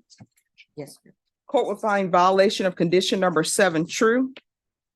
Is there a proposed agreement? There is, Your Honor. And what are you all proposing that the court follow? The proposal, Your Honor, was to continue on probation, extend for 1 year, and amend for probationer to pay at least $100 every 2 weeks for restitution. Probation. Your Honor, the original recommendation was for revocation. However, it does indicate that if the court wishes to continue to extend the 1 year, amend the probationer to pay at least $100 every 2 weeks for restitution. How much is owed on restitution? Your Honor, $78,775.98. How much has she paid on restitution since she's been on since 2015? $2,360. All right. Your Honor, Ms. Padilla is a waitress. She used to be a waitress at Christian's on San Pedro. She works a lot, constantly. And she is frankly incapable of making any other payments aside from the ones that are recommended for the $100 every 2 weeks. All right, why is she leaving the county without permission? So she was, there's a healing mass that occurs in Hidalgo County on the last Saturday of every month. That's where she went. She felt called to go there. It's something that she's had a significant benefit from in the past, and so she'd heard about this mass and decided to attend that mass with her significant other. All right, do phones not work? Does she have access to a phone? I believe she does, Your Honor. Why didn't she pick up the phone and call probation and say, hey, may I depart Bexar County to go for this? Because honestly, she hasn't been doing well on probation. I mean, that's why we're here. Probation is telling me they want a revocation. And in this court, normally it takes some doing for me to grant a revocation. So for probation to be asking for revocation when they know that normally if there is monetary issue, if there is a drug issue, usually I try to address those before we head down the road of revocation. So for them to be asking for revocation, that says something. So why didn't you pick up the phone and call probation and ask them if you could leave Bexar County to go to this event? You want to raise your right hand for me? You solemnly swear or affirm the testimony you give will be the truth and nothing but the truth, so help you God? Yes, ma'am. All right, you can lower your hand. State your name for the record. Rose Padilla. All right, why didn't you call probation? It wasn't a Saturday and I thought, nothing was gonna happen. Just me going and coming back. You cannot leave Bexar County without permission while you're on probation. You understand? Yes, ma'am. Now, they want you to pay $100. What did you say? Every 2 weeks or how often? Every 2 weeks?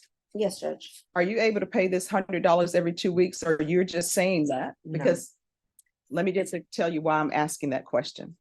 I find that when people are looking at potentially going to prison for 20 years, if people say, all right, we will agree to continue. If you pay $500 a week, you know what people will say? Well, I'm going to call this person and I'll pay $500 a week. So I want to know, can you really pay $100 every 2 weeks? Or are you just saying this because that's the agreement you all reached? Or will you be able to pay it? If you're not going to be able to pay it, you need to let me know now, because if I follow this agreement and I get a report that you miss one of the weeks in paying, we don't have problems. So if you cannot really pay $100 every 2 weeks, you need to let the court know now. Now I'm trying to get back on my feet and I think, but if I have a problem or something, like I have health issues, I mean, can I call and let y'all know that, I mean, No, see, here's the thing. Your agreement that you all have made, regardless of what health issues you have, is that you're gonna pay $100 every 2 weeks because there's somebody out there, and I'm not the one who took this plea because this was before my time. But there's somebody out there that you owe $78,000 to. So you agreed and your attorney agreed that you are paying $100 every 2 weeks. So there is no, well, maybe something may come up. You've agreed that you would pay $100 every 2 weeks. That's why I'm asking this. If you are telling the court, actually, I'm not going to be able to pay $100 every 2 weeks. I was saying that, hoping that I would be able to do it because this is the only way where maybe the state would agree not to revoke. I don't know. I'm not a part of your negotiations. But if that's the fact, you probably need to step back and talk to your attorney and you all actually come up with a reasonable amount that you are going to be paying, no questions asked. And it should be amount that you should pay, not depending on this person giving you money or that person giving you money, because we're going to be right back here because they're going to file a motion to revoke if you miss any of those payments. So do y'all want to step back and discuss that, or y'all want to continue with she's going to be able to pay $100 every 2 weeks? $100 every 2 weeks. All right. So you're saying, and you're telling the court, you're telling probation that you're going to pay $100 every 2 weeks. Yes, ma'am. And when is this going to start? And it started in 2 weeks, Your Honor. When's her next pay period? When's your next page? Maybe next paycheck, I get paid every Wednesday. All right. So this is her first payment, then is going to be, since you get paid Wednesday, is that electronic deposit maybe or no? All right. So her first payment, she's going to be making payments on December 7th. That should be her first payment of beginning every 2 weeks. Do you understand? Yes, ma'am. And since she gets paid on Wednesday, her payments should be falling on that Thursday because she has to get the check, go cash the check, and do all of that. All right, I'll deny the motion. I'll amend conditions to include $100 payment every 2 weeks, beginning on December 7th. And that's to go towards restitution.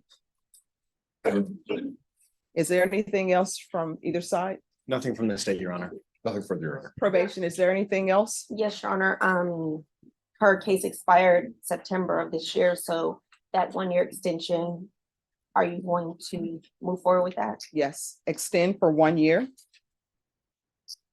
I would also like to bring up to the court that we have notification that Ms. Padilla has not reported since September, so I would ask that the court admonish her and ask her, tell her to report as necessary. Okay, why are you not reporting? Well, on when I got arrested, I received a text and then I got a warrant and then I went to go talk because they told me I needed to get an attorney or for my bond. So when I went go talk to him, and then I have the text where my probation officer text me that I had an appointment yesterday, which I went in yesterday, and she even sent me for a UA for tomorrow. And I go, why wait for tomorrow? So I went yesterday to go get a UA too. All right, here's the thing. Don't miss reporting. You understand? No, ma'am. All right, so I'm assuming you're required to report monthly. When do you want her to show up to report? I'll look at the appointment book to see if it's already been put on the books for next All right, month. so she's going to give you a date when you to report, and you need to report. Don't miss any reporting dates. Here's the thing. Sometimes miscommunications happen. I've already said that I'm going to continue you, so there's no need for us to go back and forth. As my grandmother would say, who shot John? Here's the thing. She is going to give you a date for when you report. You need to make sure you report on that date. Even if you're saying you've already reported, if she gives you a different date, you need to go report on that day. If you do not, what will end up happening is a motion to revoke will be filed. Do you understand? Yes. All right, and then I saw in the motion to revoke this new number 1 that nobody's going on. What is happening with that? So, Your Honor, one that is out of county, the investigation that I've done, I don't believe it was more serious than a Class C misdemeanor. So I don't expect anything to come up. We'll certainly keep an eye on. All right, and is there any issue with her and UA?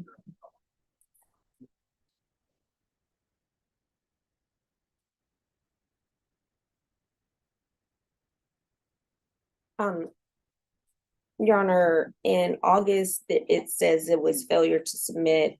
In September, it was a negative. I don't have anything past September because there was that lapse in reporting. So if she said she UA'd yesterday, those results will not be available until next week. All right, did you UA yesterday? I went yesterday, yes. All right, make sure she UA yesterday. If she did not UA yesterday, then we're gonna have a problem because people are being dishonest with the court. So if you UA'd yesterday, she's gonna check it. And then from thereafter, do random UAs.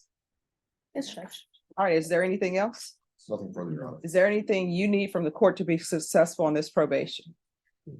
All right, do not leave Bear County without permission. Because you're on probation, everything you do, you need to pick up the phone and call probation and request it. Okay. Could you waive the UA fees, Your Honor? Is that possible? No. Okay. Thank you, Your Honor. All right, thank you. Marlon Simeon.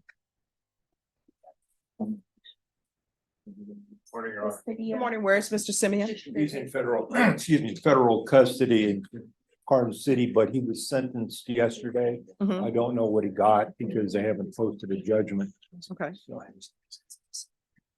And what was he sentenced on? What type of case? Possession of a machine gun and receipt of a machine gun by a person under indictment. I don't know what the final charge was. Okay. All right, state. On this case, he said his client has been sentenced. I'm gonna recall this.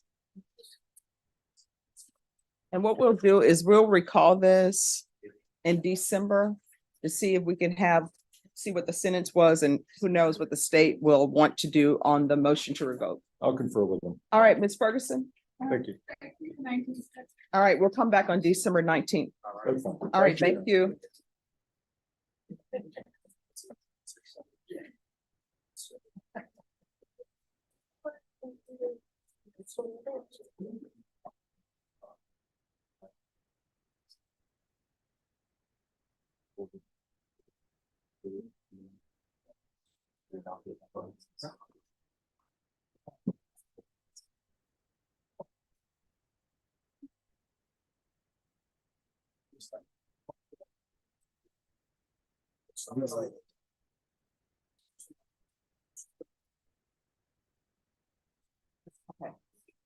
You're right. But it wasn't.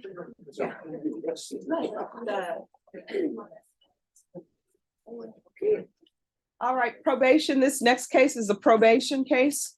Yes, Judge. Jonathan Requinez.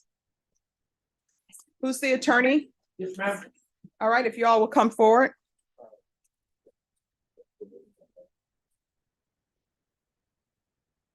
And everyone, the court is recessing at noon, so if you have not seen your attorney, you need to pick up the phone and call them. Court is calling 2023 CR 4092, State of Texas versus Jonathan Requinez. Could I have parties announced for the record for the state? Zach Dunn for the state, Your Honor. Defense. Caesar Molina for the defendant. And are you Mr. Requinez? Yes, ma'am. Counsel, have you received all the discovery and did you review it with your client? Yes, ma'am. Court will find that the state is in compliance with discovery. Mr. Requinez, I'm showing you what's entitled Application for Deferred Adjudication or Community Supervision. Did you review that with your attorney? Did you understand it? And did you sign it? Yes, ma'am. Showing you what's entitled True Bill of Indictment. Did you review that with your attorney? Did you understand it? And did you sign it? Yes, ma'am.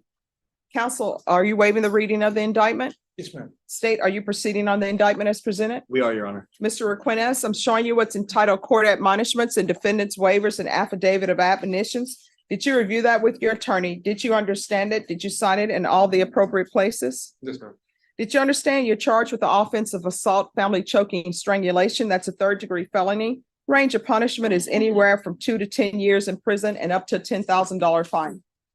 If you have a plea with the state, the court does not have to follow your plea. If for any reason the court doesn't follow your plea and gives you more than you bargained for, the fact that you entered a plea will not be used against you and you will be allowed to withdraw your plea. Did you understand? Yes, ma'am.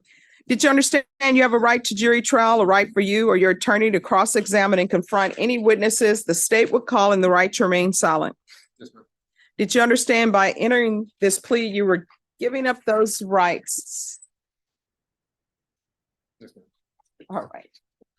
Did you understand if the court were to grant your application for deferred adjudication, if for any reason your deferred adjudication were revoked, the court could find you guilty, sentence you up to 10 years in prison and up to a $10,000 fine? Yes, ma'am. Counsel, has your client been able to provide you with any defenses? Yes, ma'am. Do you believe he has a rational as well as a factual understanding of the charges against him? I believe he does, Judge. Do you believe he's currently competent and was legally sane at the time of the offense? Believe he was. Mr. Requendez, has anyone threatened you, coerced you, or placed you in fear to get you to enter this plea? No, ma'am.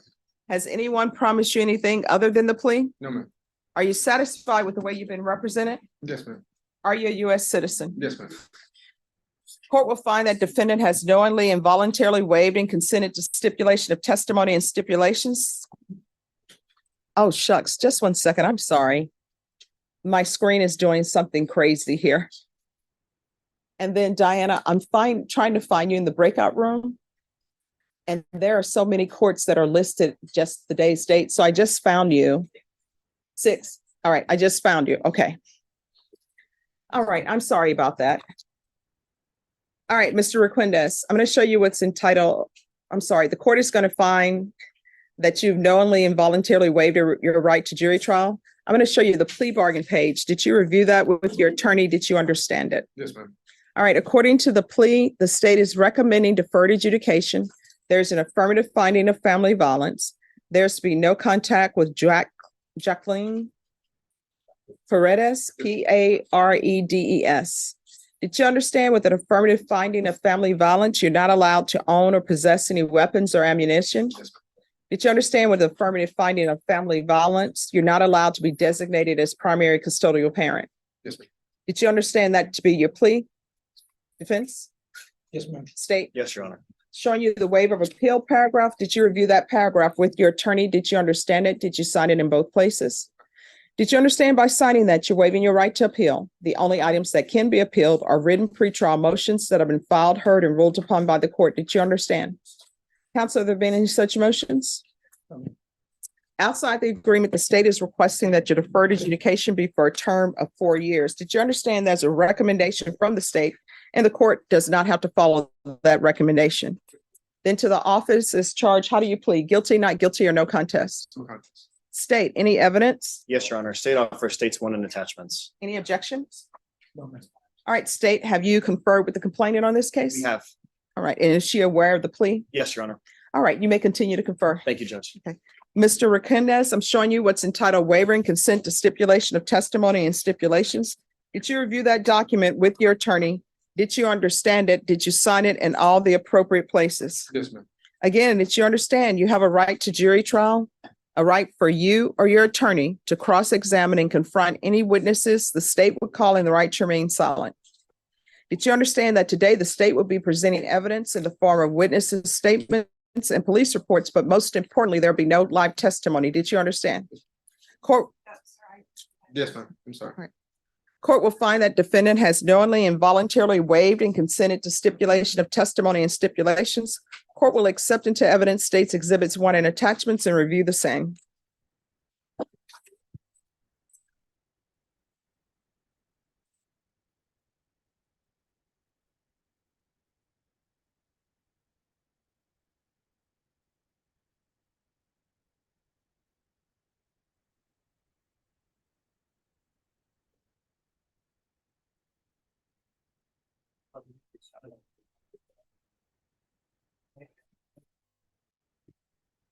All right, after reviewing states exhibits 1 and attachments, court will find there's sufficient evidence to find you guilty. The court will defer finding of guilt as you've applied for deferred adjudication. Are you proceeding with sentencing?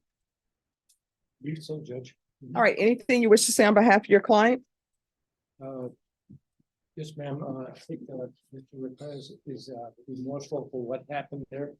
He's All right, sorry. Everyone, if you could please whisper, because the court reporter is having difficulty hearing, and so am I. Yes.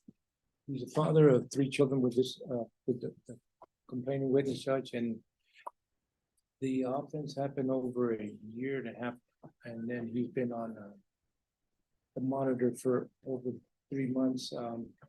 He's done well and has not violated. They're getting along, Judge, because they have those children. He's a hard worker. He's been working for the last 10 years with the same employment. So he'll comply with whatever conditions. All right. What are the ages of your children? 1.5, 2, and 3. Was Child Protective Services involved when this happened or no? Yes, ma'am. So are they still involved? No, ma'am. What was the outcome of the case? I'm not too sure on that. I know the case was closed. All right. Were you required to do any services? What do you do for work? I'm a cook Oh, where at? at Wing Daddy's. Wing Daddies? Yes, ma'am. All right. What's the wing recipe that I should definitely try? It's a secret. I don't think I could tell you. Well, what type of wing is it? If I go there, should I do lemon chicken? What should I do? The signature one that I should do that will say, this is great. Hot and lemon pepper do sell. Hot and lemon pepper do sell. So that's what you're recommending. That's what I recommend. All right. Well, somebody try hot and lemon pepper and let me know if it's any good. Okay, I'll be at the Jack and Keller location. Okay. Well, I'll let Deputy Laura, she's a foodie. She'll let me know if it's any good. All right. So this happened over a year ago. What contact have you had with Jacqueline? And I know there is probably a no contact order in place, but how were you all parenting the children during As this for year's now, time? It's just been going through my mother and my grandmother as well. Okay.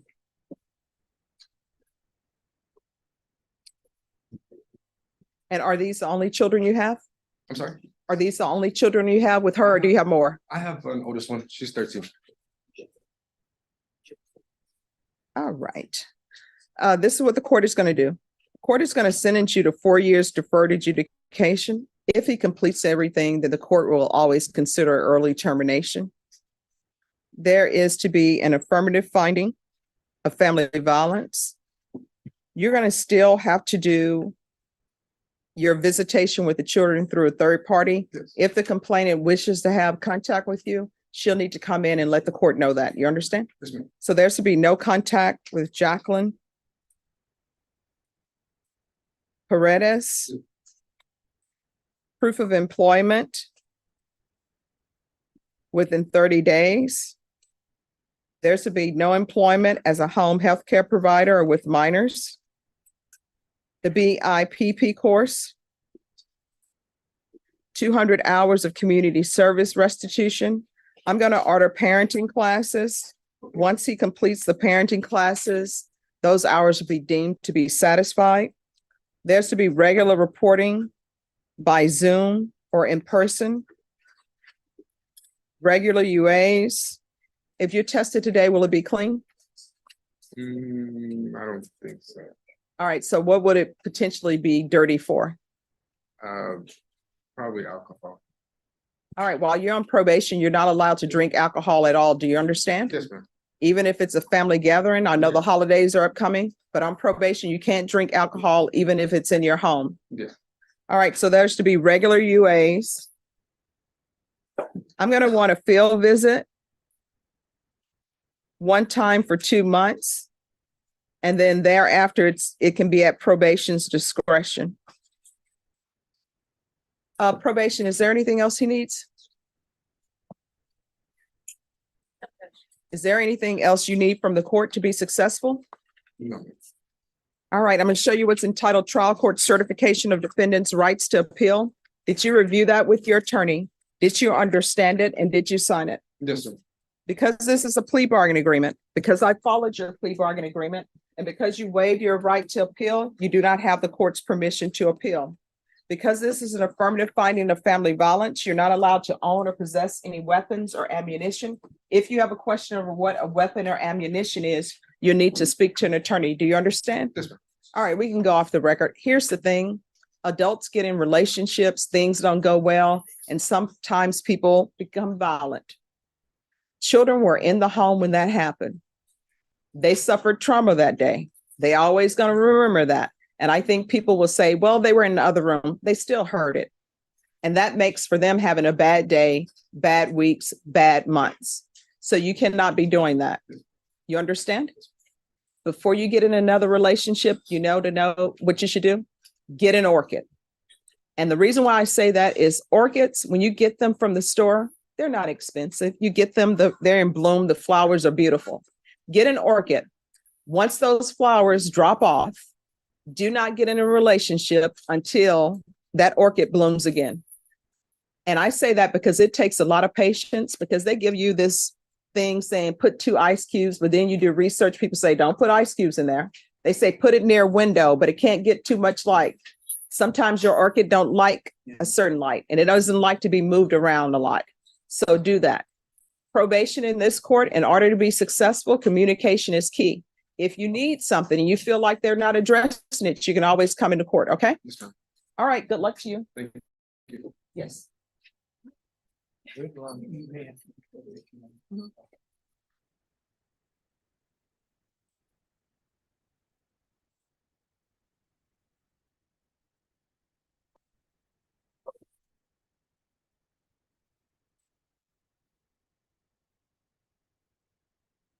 Extend the year. Yes. Thank you. Your Honor, may I approach? Yes.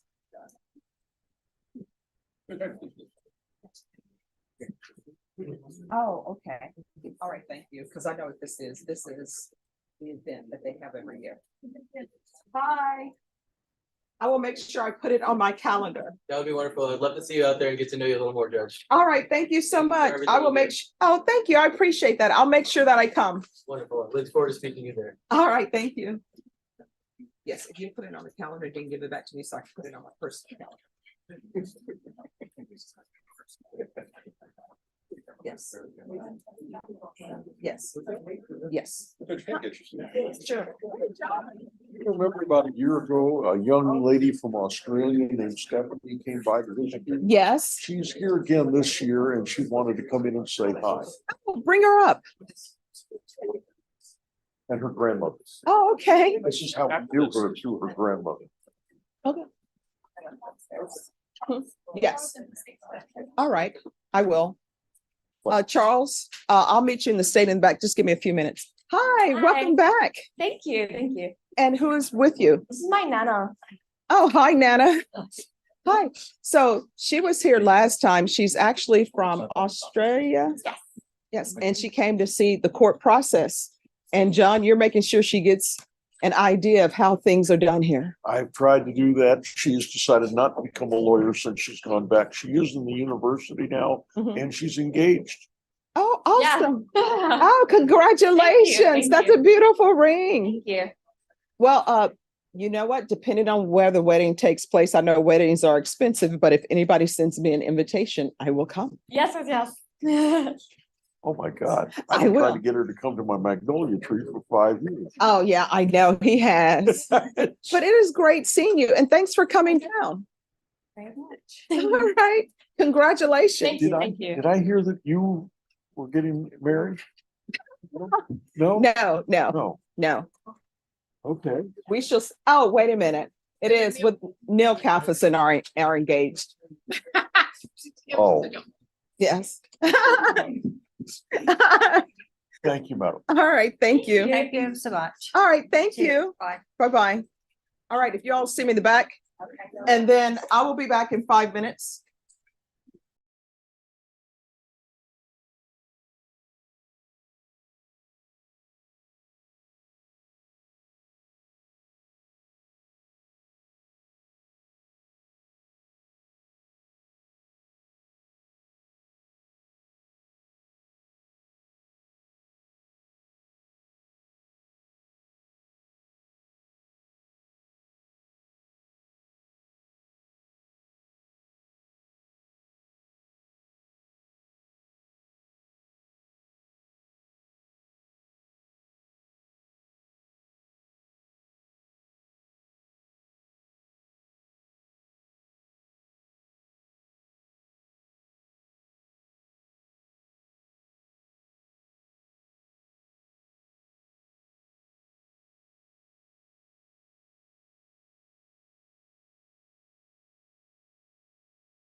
So everyone, just so everyone knows, we are breaking at noon. Tyrone Eds. Thank you.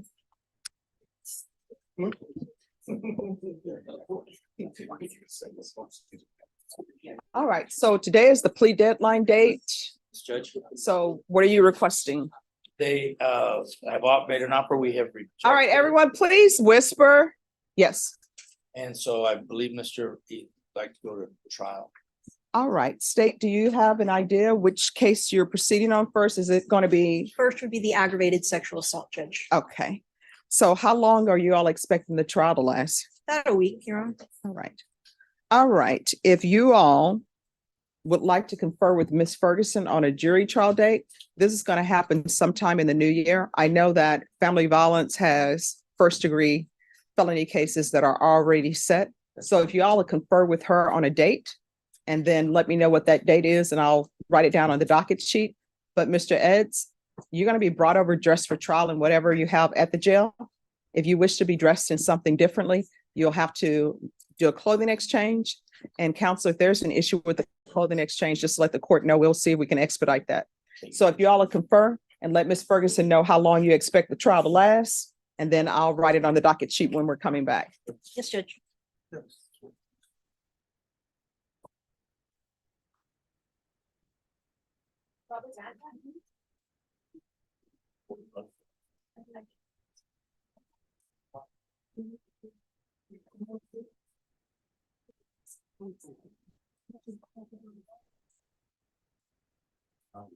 Anything in February.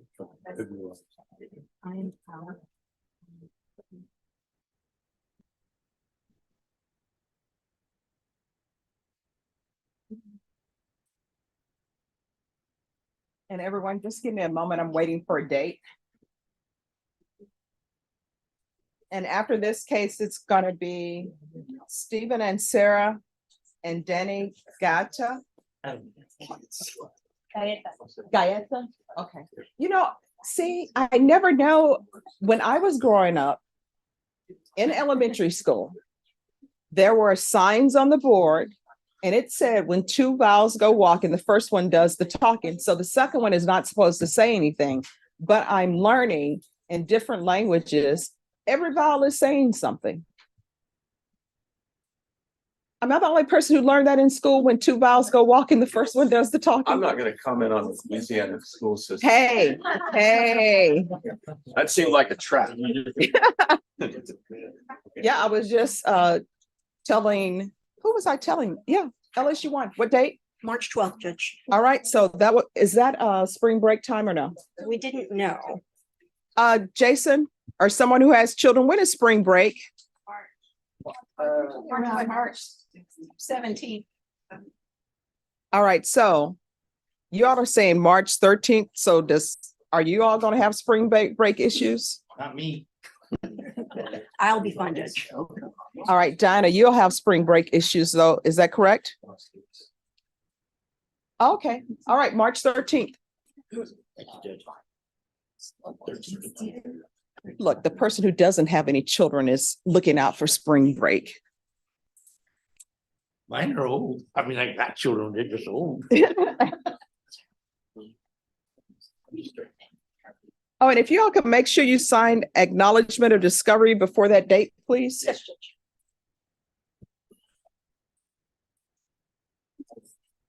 Tristan, you know, you're not here for me to approach the judge about your. Yes, first name Tristan, thank you.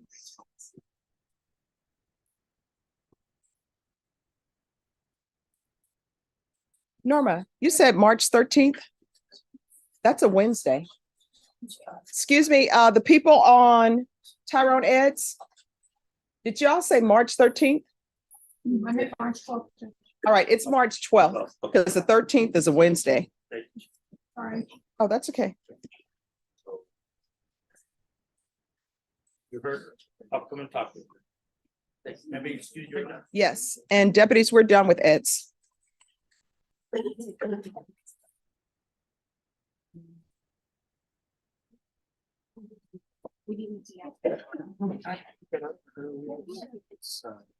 motion for Monday and yeah.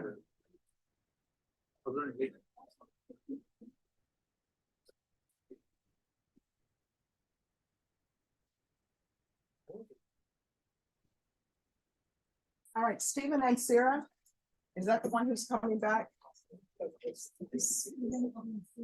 No, it's with Brandon's here, Judge. All right, Stephen and Sarah, and let me have him zoom in. Good morning, Judge.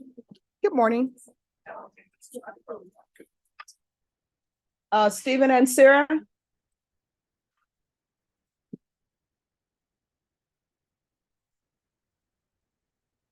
Thank you. All right, so today is his plea deadline date. It was extended today. Is he going to accept the plea or no? So Judge, we ran into an issue. I've reviewed a couple of videos of Mr. Sarah and gotten the gist of what was going on. We'd gone back and forth with prosecutors about the case. And then when I went to review based on questioning and our negotiations, I realized that all I had were 2 videos and the indictment.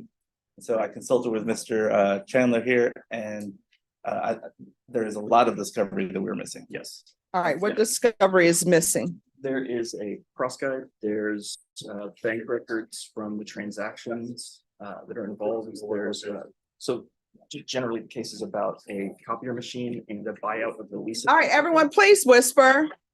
And this was an old case. I believe he's a fugitive for several months. And so I thought it had already been uploaded. And so I didn't double check. I was working from the hard copy of the file. And then when we conferred today, I realized that he does not have the discovery that I need to provide him with. All right, so when is that going to be uploaded? Today. All right. I've got somebody working on it, a rush job. And I've given him we have a zip drive ready to go.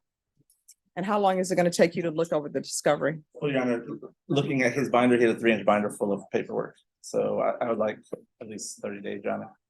All right, I'm going to extend this plea deadline date. This is the last time I will extend it. Ms. Ferguson, Yes, ma'am. can you set this for a plea deadline date in January, please? Yes, ma'am. I can do January 9th. All right, January 9th. And that's his plea deadline date.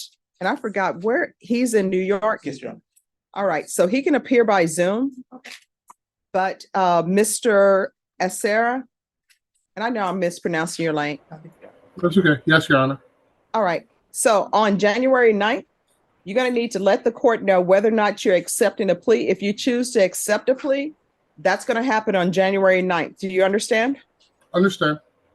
All right, and you'll be allowed to appear by Zoom since you're in New York. Thank you, Your Honor. All right, is there anything else? Nothing else, Judge. All right, thank you. Thank you. Thank you, brother. All right. I'll call you soon. I can leave? Yes, you can leave. Thank you. You're welcome. Who's here on Tristan and Osa? I am, Your Honor. All right.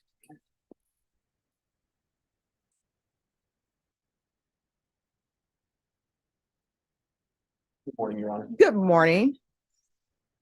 This is, may I, Your Honor? Yes, you may. Mr. Enos is here.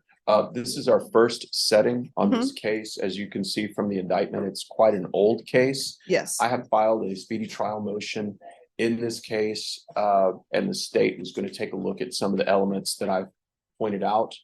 So we would just like a short reset in this matter. All right, let me see what page your client is on. All right, thank you. All right, state, how much time are you asking for?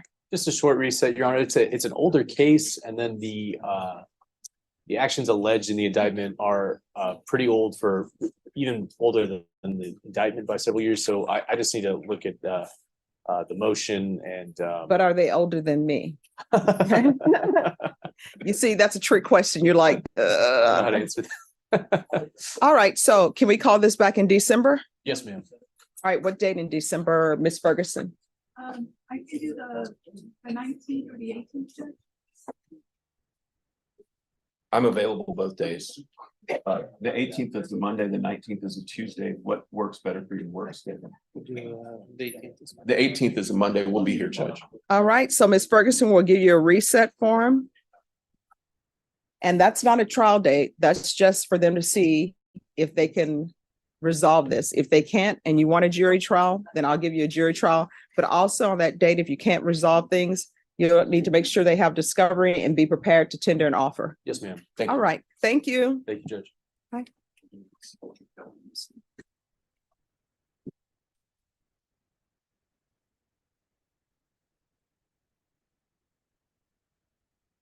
Who's here on Robert Van Horn? I am, Your Honor. Are you ready to proceed? We are ready to proceed, Your Honor. Simmons up there. I had Mr. Hinojosa wait for me in the hallway, though. Okay. So Do you want to take care of that and then I'll call you back? we can do Mr. Van Horn now if that's. All right. Mr. Van Horn, come forward. Thank you for dressing appropriately for court. Court is calling 2023 CR 5517, State of Texas versus Robert Van Horn. Can I have parties announced for the record for the state? Hank Wilkins for the state, Your Honor. Defense? Sam Locke for Mr. Van Horn. Are you Mr. Van Horn? Yes. Counsel, have you received all the discovery? Did you review that with your client? Yes, we have received all discovery and I have reviewed it with my client. All right. Court will find that the state is in compliance with discovery. Mr. Van Horn, I'm going to show you what's entitled application for deferred adjudication or community supervision. Did you review that with your attorney? Did you understand it? Yes, Your Honor. And did you sign it? Yes, Your Honor. Okay. All right, Mr. Van Horn, I'm going to need for you to make sure you speak up a little bit. All right. So the court reporter can hear. Okay. Move up just Okay. some. There you go. Thank you. All right.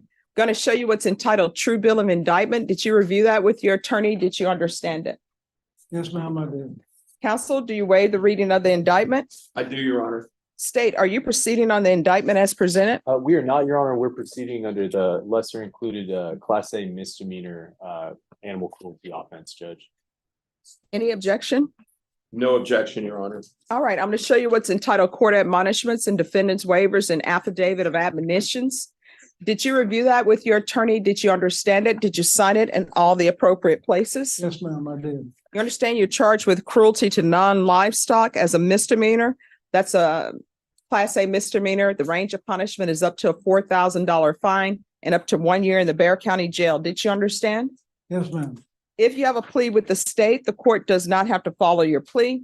If for any reason the court doesn't follow your plea and gives you more than you bargained for, the fact that you entered a plea will not be used against you and you will be allowed to withdraw your plea. Did you understand? Yes, ma'am. Did you understand you have a right to jury trial, a right for you or your attorney to cross-examine and confront any witnesses the state would call in the right to remain silent? Yes, ma'am. Did you understand by entering this plea, you were giving up those rights?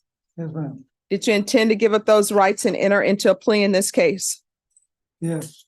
Did you understand if the court were to grant your application for deferred adjudication, if for any reason your deferred adjudication were revoked, the court could find you guilty, sentence you up to a $4,000 fine and up to 1 year in the Bexar County Jail? Did you understand? Yes, ma'am. Counsel, has your client been able to provide you with any defenses? Yes, Your Honor. Do you believe he has a rational as well as a factual understanding of the charges against him? I do. Do you believe he's currently competent and was legally sane at the time of the offense? Yes, Your Honor, to both questions. Mr. Van Horn, has anyone threatened you, coerced you, or placed you in fear to get you to enter this plea? No, ma'am. Anyone promised you anything other than the plea? No, ma'am. Are you satisfied with the way you've been represented? Yes, ma'am. Are you a U.S. citizen? Yes, ma'am. Court will find that defendant has knowingly and voluntarily waived his right to jury trial, showing you the plea bargain page. Did you review that with your attorney? Did you understand it? Yes, ma'am. According to the plea, the state is proceeding on the lesser included offense. There's a $500 fine. State recommends deferred adjudication. You are to forfeit a weapon, not purchase any new air guns, hostility management and aggression control course. Did you understand that to be the plea? Yes, ma'am. Defense? Yes, that is our agreement. State? Yes, Your Honor. Showing you the waiver of appeal paragraph. Did you review that paragraph with your attorney? Did you understand it? Did you sign it in both places? Yes, ma'am. Did you understand by signing that you're waiving your right to appeal? The only items that can be appealed are written pretrial motions that have been filed, heard, and ruled upon by the court. Did you understand? Yes, ma'am. Counsel, are there any such motions? There have not, Your Honor. Outside the agreement, the state is recommending that your deferred adjudication be for a term of 2 years. There'll be a TAP evaluation, 150 hours community service restitution, and the state will not agree to early termination of supervision. Did you understand those are recommendations from the state and the court does not have to follow those recommendations? Yes, ma'am. Then to the lesser included offense, how do you plead? Guilty, not guilty, or no contest? No comment. State, any evidence? Your Honor, I offer State's Exhibit 1 in the attachments. We have reviewed those documents. We have no objection, Your Honor. All right, state, you may continue to confirm. Thank you, Judge. Going to show you what's entitled waiver and consent to stipulation of testimony and stipulations. Did you review that with your attorney? Did you understand it? Did you sign it in all the appropriate places? Yes, ma'am. Again, did you understand you have a right to jury trial, a right for you or your attorney to cross-examine and confront any witnesses the state would call in the right to remain silent? Yes, ma'am. Did you understand that today the state will be presenting evidence in the form of witnesses' statements and police reports, but most importantly, there'll be no live testimony? Did you understand? Yes, ma'am. Court will find that defendant has knowingly and voluntarily waived and consented to stipulation of testimony and stipulations. Court will accept into evidence states exhibits 1 and attachments and review the same.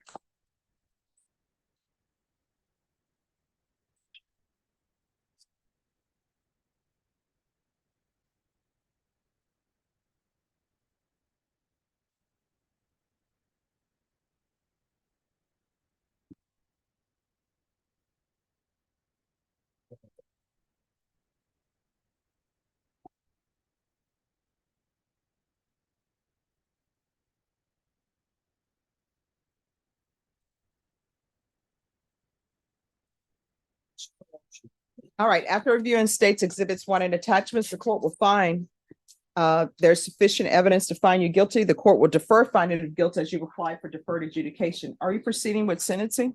We have no objection to proceeding with it today, Your Honor, but I understand and I've explained to Mr. Van Horn that that's going to be up to the court, whether a pre-sentence report is ordered. All right. I can address some of the issues that might be Yes. investigated. Mr. Van Horn is 64 years old. He's worked his whole adult life. He's employed now.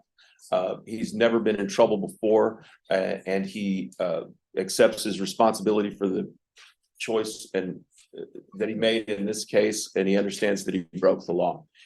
On the things that are, as we call them, below the line in this case, Your Honor, Mr. Van Horn and I don't have any argument against them. We're happy to be where we are. He was initially arrested in this case back in August of 22 on a misdemeanor. We attempted to resolve it at that time. It was indicted and he was rearrested on a felony. It's the same offense. It's the same conduct. He was put on pretrial supervision by this court, and he has, in my estimation, been overboard with his compliance with all of pretrial services requirements regarding travel for work, et cetera. They tested him for drugs and alcohol. He's never had any problem. The only interaction he's had with them is to make sure they know where he is at all times regarding his work. He completely understands that he cannot possess pellet guns and certainly can't fire them at stray cats in his yard. All right. Do you have any whiteout, please? All right, Mr. Van Horn, I'm going to give you a choice. Normally I can't give people choices. So here's your choice. I know that the state is not going to agree to any type of early termination. What I can do is I can sentence you to 2 years deferred adjudication, and I can allow for early termination. It'll be completely up to me whether or not I give you early termination, or I can sentence you to 1 year deferred. And with 1 year deferred, you will be on for 1 year.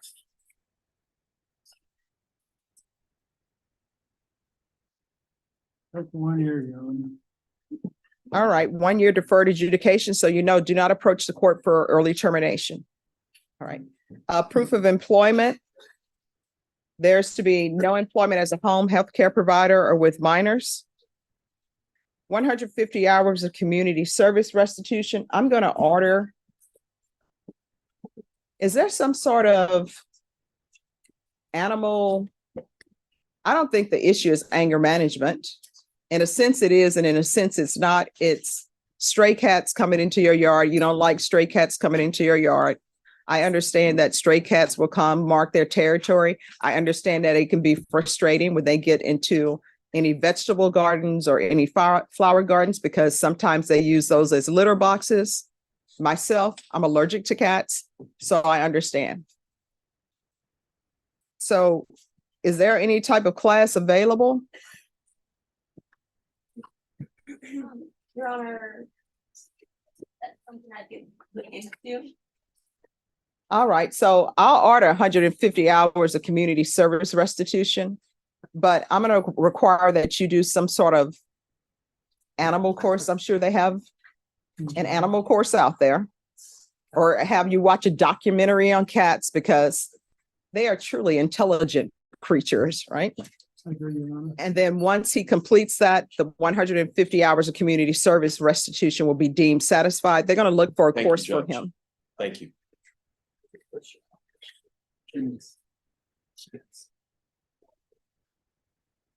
There's to be regular reporting by Zoom or in person. And honestly, probation, can he report by mail? I don't think the issue with him is he's breaking the law per se on a regular basis. Your Honor, if you'd like him to report by mail or do virtual reporting. All right, so we'll do a report by Zoom or by mail. Now, what I can tell you is when I was practicing, you have to do at least one in-person report before any of this take place. If you miss reporting by mail, we're gonna have a problem because it's easy to report by mail. They give you a card, you put it in the mail. Oh, thank you. Oh, so you're gonna go to the Promote Animal Welfare education course. Thank you. Perfect, Your Honor. And they'll give you information. It's called PAW, PAWEDU. Thank you, Vashawn. And there'll be regular UAs and probation. We'll just do one field visit. Is there anything else he needs probation? No, that I. Is there anything you need from the court to be successful other than what I've given you? No, ma'am. I would suggest there's one thing, Judge. Yes. And that's a travel permit for work. He does work as a contractor for the federal government. It requires him to travel to the southwest part of the state regularly. He has documented all of that in his previous travel permits with pretrial services. That's the only thing that I can think of that would be outside the normal All right, supervision. probation, he's allowed to travel for employment. All right. Thank you. They're within a realm, Your Honor. We'll No, I mean, you work it can out. travel wherever, We'll work it out with sorry. probation. wherever you need to travel for work, you Okay, can thank travel. you. No. Oh, I'm going to show you what's entitled Trial Court Certification of Defendant's Rights to Appeal. Did you review that with your attorney? Did you understand it? And Yes, did you ma'am. sign it? All right, because this is a plea bargaining agreement, because I followed your plea bargaining agreement, and because you waived your right to appeal, you do not have the court's permission to appeal. Do you understand? yes, ma'am. All right, good luck to you. Be kind to all creatures, great and small, all right? I will. All right, thank May you. I be excused, Your Honor, once I get that other signature? Yes. Thank you. All right, who's here on Eric Diaz? Judge, do you have the interpreter here? Can we kind of squeeze it in first? or- Yes. Oh, I'm sorry. Have a seat. We're gonna have to take up the interpreter matter first. I speak English. All right, which case is the interpreter here for? All right, Luis Ramirez Rodriguez. Okay, thank you.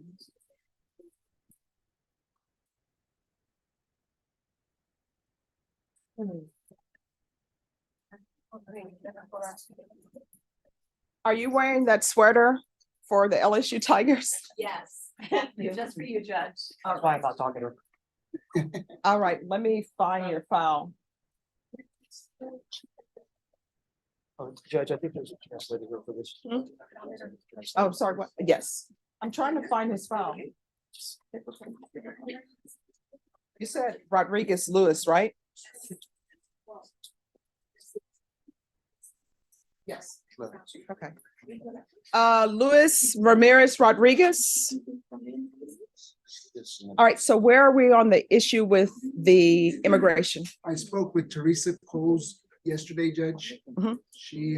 She's preparing the Padilla letter. She said if you could give her about a week or so, she would have it done. All right, and state, have you tendered an offer in this case? We have not. We're waiting for the Padilla letter and then we're gonna negotiate a plea. All right, so Ms. Ferguson, did you recall this case in December? December, I can do the 19th. All right, we're gonna come back on December 19th. You should have the Padilla letter by then. All right, is there anything else? No, you're. All right, thank you. Thank you, Your Honor. You're welcome. Gaeta? Gaeta. Thank you so much. Oh, for thank you so, accommodating. oh, no, thank you so much. Maybe excuse. You may be excused. And then after Gaeta, it'll be Kelly Piddle's case. Court is calling 2021 CR 7557, State of Texas versus Danny Gaeta. Can I have parties announced for the record for the state? Second for the state, Your Honor. Defense? Michael Bellabo. Are you Danny Gaeta? Yes, sir. All right, I'm going to show you what's entitled Motion to Enter Adjudication of Guilt and Revoke Community Supervision. Did you review that with your attorney? Did you understand it? Yes, ma'am. Are you the same Danny Gaeta who was placed on deferred adjudication in 2021 CR 7557 for the offense of violation bond or protective order assault on September 21st, 2021 for a period of 4 years? Is that you? Yes, ma'am. All right, state. Your Honor, in Bexar County, Texas, the defendant, Danny Gaeta, did then and there fail to submit to weekly drug testing as directed by the court officer / supervision officer from the weeks of May 22nd, 2023 through July 31st, 2023, in violation of condition number 26. How do you plead to that? True or not true? True. State? Your Honor, the state waives and abandons the other conditions. Any objections? No objections. All right, did you understand by pleading true to violation of condition number 26, the court could find it true, grant the motion, find you guilty, sentence you up to 10 years in prison and up to a $10,000 fine? Yes, Your Honor. Knowing that, do you still wish to plead true to violation of condition 26? Sure. Court will find violation of condition number 26 true. Is there a proposed agreement? There is a proposed agreement, Your Honor. And the proposal, or I apologize. No, go for it. The proposal, Your Honor, would be for continuing weekly UAs on IVR, field visits monthly for 3 months, then randomly if compliant, and then a new TAP evaluation and to follow treatment recommendations, Your Honor. All right, so can you raise your right hand for me, please? Do you solemnly swear or affirm the testimony you give will be the truth and nothing but the truth, so help you God? Yes, Your Honor. All right, you can lower your hand, state your name for the record. Danny Gaeta. All right, why you're not doing your testing? Um, Do you want to go to prison?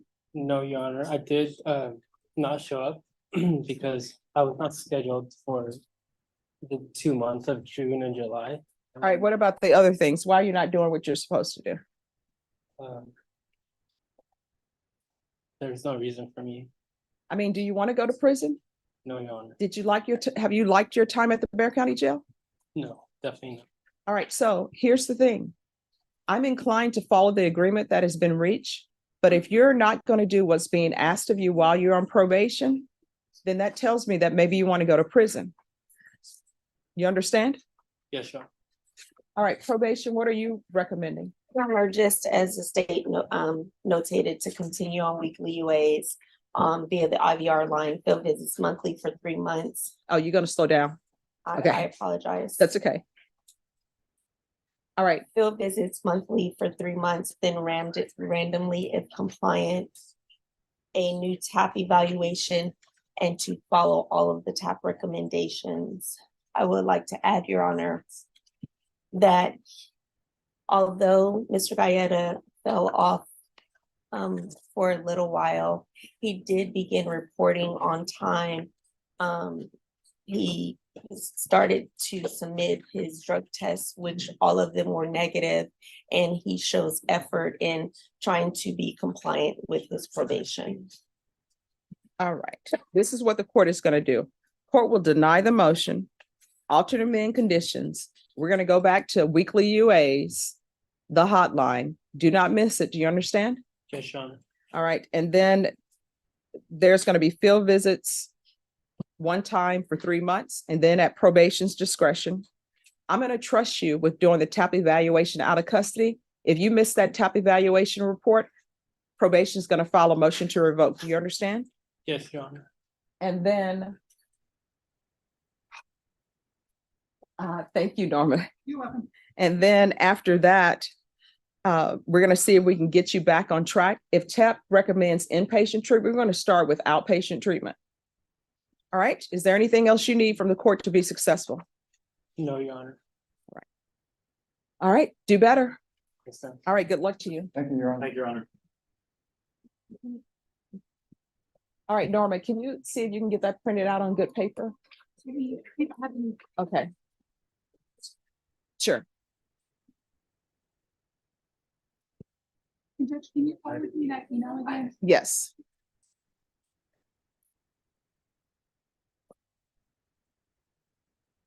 Let me see if I find it.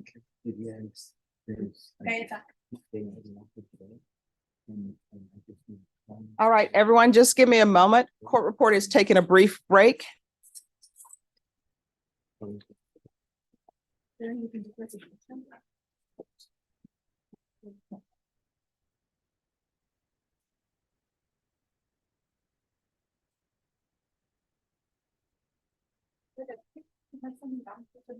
All right, great. Could I see Ms. Crawford?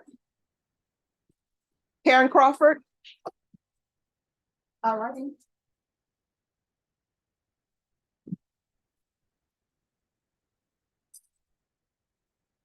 All right, if you all could clear the well of the court, please. You can let him pass. Hi, thank you. Hi. Oh, thank you, I'm sorry. Okay. All right, so everyone, we have someone who is going to be admitted to the bar. So attorneys, she's got it.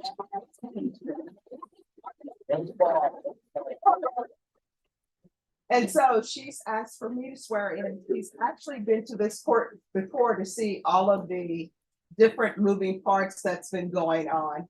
So I'm honored to swear her in, and she's actually going to be practicing in Minnesota. No, I'm gonna federal here in San Antonio. Federal here and here, but yeah, so she's staying here because of you guys. Yes. All right, so this is Miss Crawford. If you could raise your right hand for me, please. Oh, and don't worry. Oh, sure. And don't worry. Norma's getting us some heavy stock Okay. paper, so it will be beautiful for you. All right. So. All right. If you can raise, you can place your left hand on Bible. My grandma's Bible. Oh my gosh, that is so awesome. All right. If you'll repeat after me, I, Karen Fraser Crawford. I, Karen Fraser Crawford, Do swear do swear that I will support the Constitution of the United States that I will support the Constitution of the United States and that of the state of Minnesota, and that of the state of Minnesota, and will conduct myself and will conduct myself as an attorney as an attorney and counselor at law and counselor at law in an upright in an upright and courteous manner and courteous manner, to the best of my learning to the best of my learning and ability, and ability, with all good fidelity, with all good fidelity, as well as to the court, as well as to the court, as to a client, and that I will use no falsehood and that I will use no falsehood or deceit, or deceit, nor delay nor delay any person's cause any person's cause for malice, for malice, so help me God. so help me God. Congratulations. Thank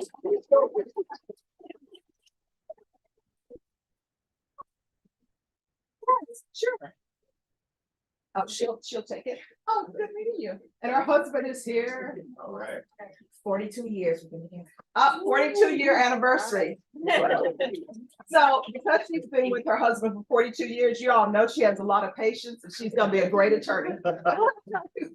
All right. On the count of three. 1, 2, 3. One more for the court, please. Okay. Sure. 1, 2, 3. Thank you. My man, Doug, can I have my mentor? I did an internship. Can he come in and take? Sure. Yes. I want to put you Now, Harry. One of my mentors, I did an internship. Can we? Phone. Phone. Who has her phone? He did. Oh, yeah. There are always mentors, everybody I sent to him. All right. 1, 2, 3. And one more. Oh, she says one more. Sorry, one more. Thank you. 1, 2, and 3. Thank you. All right, and could you all do one more with just her and her husband? Yeah. Oh, let me get the phone. Okay. You gotta take a picture of everything. I can't see without my glasses.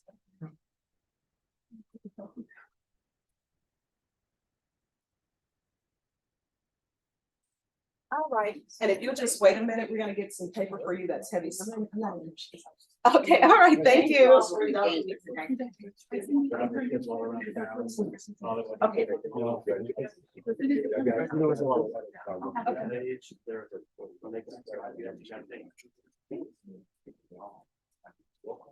All right, and then we had Kelly Piddle. Who's your client? Eric, yes. I'm under line. He's not present. Oh, he's not here? He's not present. Okay, so, I filed a motion for continuance. The case is set on Monday in back court, and I want to see if the court will review my continuance. okay, so why is he not here? Because I just filed it today. I didn't advise him. Okay, if you'll have him here, then I'll hear it. Okay. And it looks more likely than not that it will be granted, but if you want to have him by Zoom, you can have him by Zoom. Okay. And we can have him back this afternoon. Okay, let me see if I can get a hold of him. All right. Okay, thank you. Who else? Simmons. Simmons. That's us. Yes. Simmons, where's Simmons? He's right here, Judge. And everyone, I'm so sorry. We are going to be breaking at noon, so the court reporter can have a break. What are we doing on this case? Well, today was our discovery deadline, so I'm here to tell you that I believe we have all the discovery. Okay. I'm in conferring mode with the district attorney's office. I'd like to come back on January the 16th for our. All right, and so you have the surveillance video. I believe that I do, yes. All right, so why January 16th? That's when I'm coming back for another case. All right. Norma, can you put this on January 16th, please? Yes, sir. All right, we'll be back on January 16th. And that will be your plea deadline Yes, date. Judge. Okay. Once you sign the reset form, you're excused. Thank you, Your Honor. You're welcome. And thanks for dressing appropriately for court. Kevin Carell. And Mr. Bunk, your client was late. Okay, I'll talk to him. All right, thank you. He spent time getting picked out nice outfit. Hey, okay. All right, where are we on this case? Your Honor, this morning, an offer was extended. We have received the discovery, but its volumes, and my client has expressed to me that we've spent some time going through it, but not all of it. So we need some additional time to go through it, and then we can discuss the concept of some of the information that he's wanting to know. All right, so today was the plea deadline date. I'm going to extend your plea deadline date for January, but after that, it would not be extended any further. Does everyone understand? Yes, ma'am. All right, Ms. Ferguson, on Carell, can I have a January date for a plea deadline date? If you could set it mid-January, please. We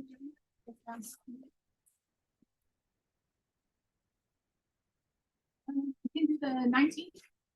All right, January 19th. Thank you, Judge. And once you sign the reset form, you're excused. And also, counsels, on that day, I'm going to expect the discovery acknowledgement to be filed. Yes, ma'am. Thank you.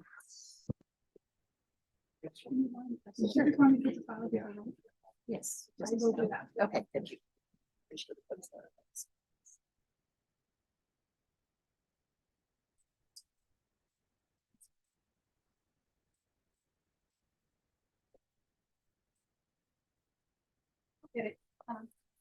All right, who is here on Sammy Salazar? This is going to be a plea.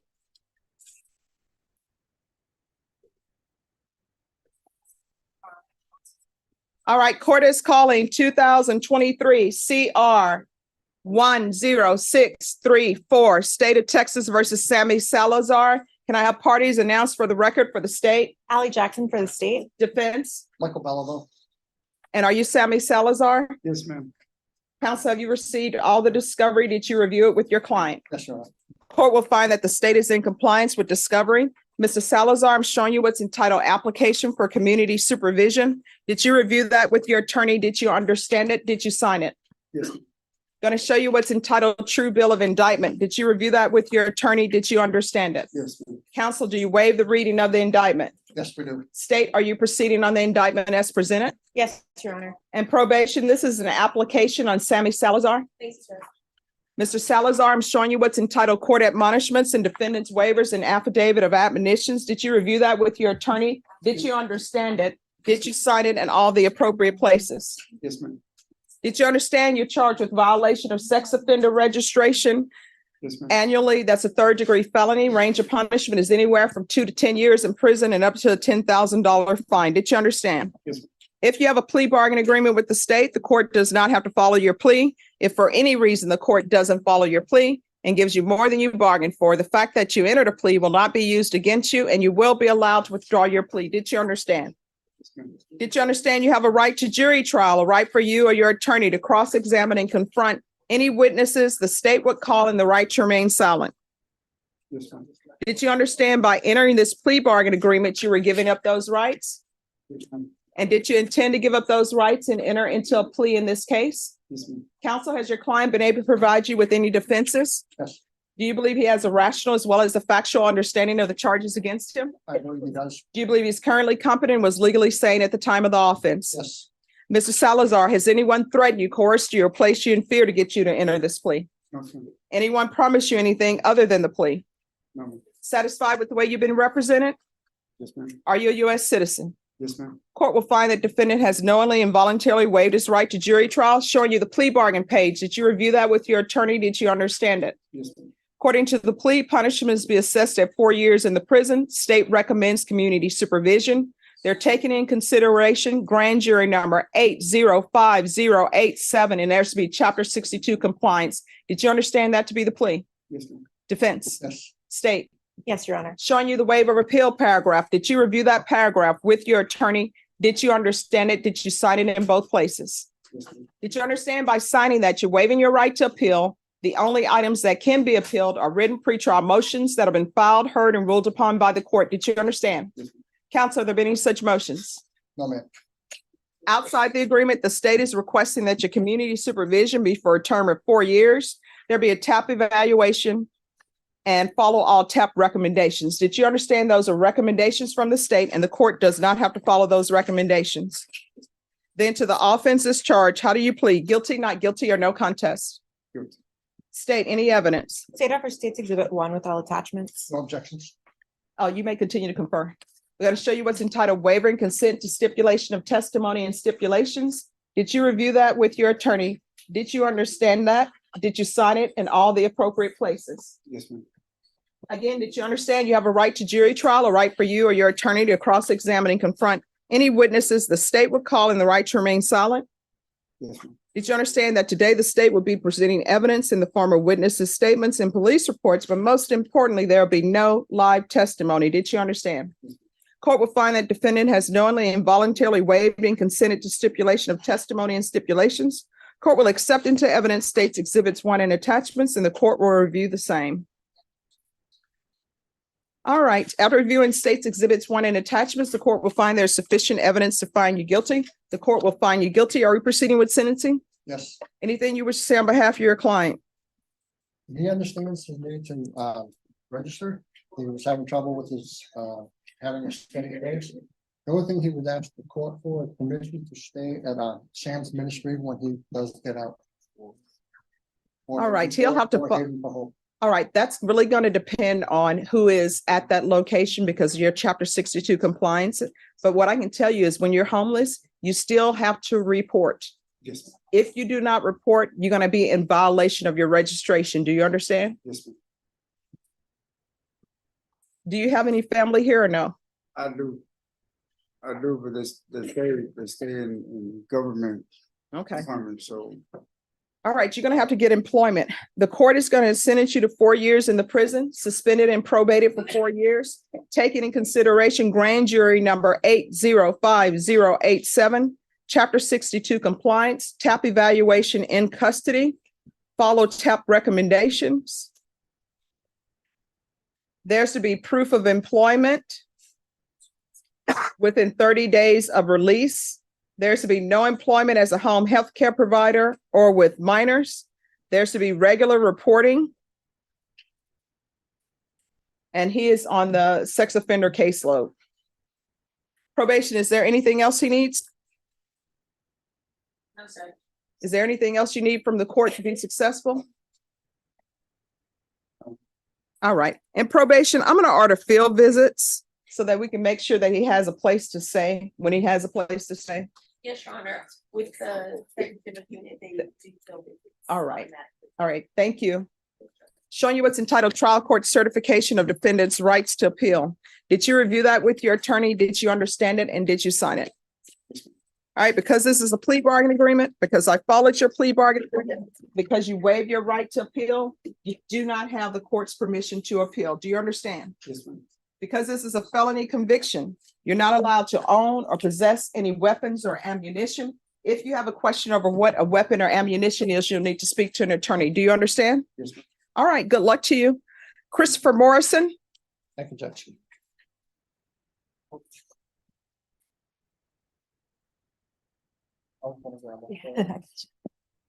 Diana, we're not going to be on the record on anything else. Yeah.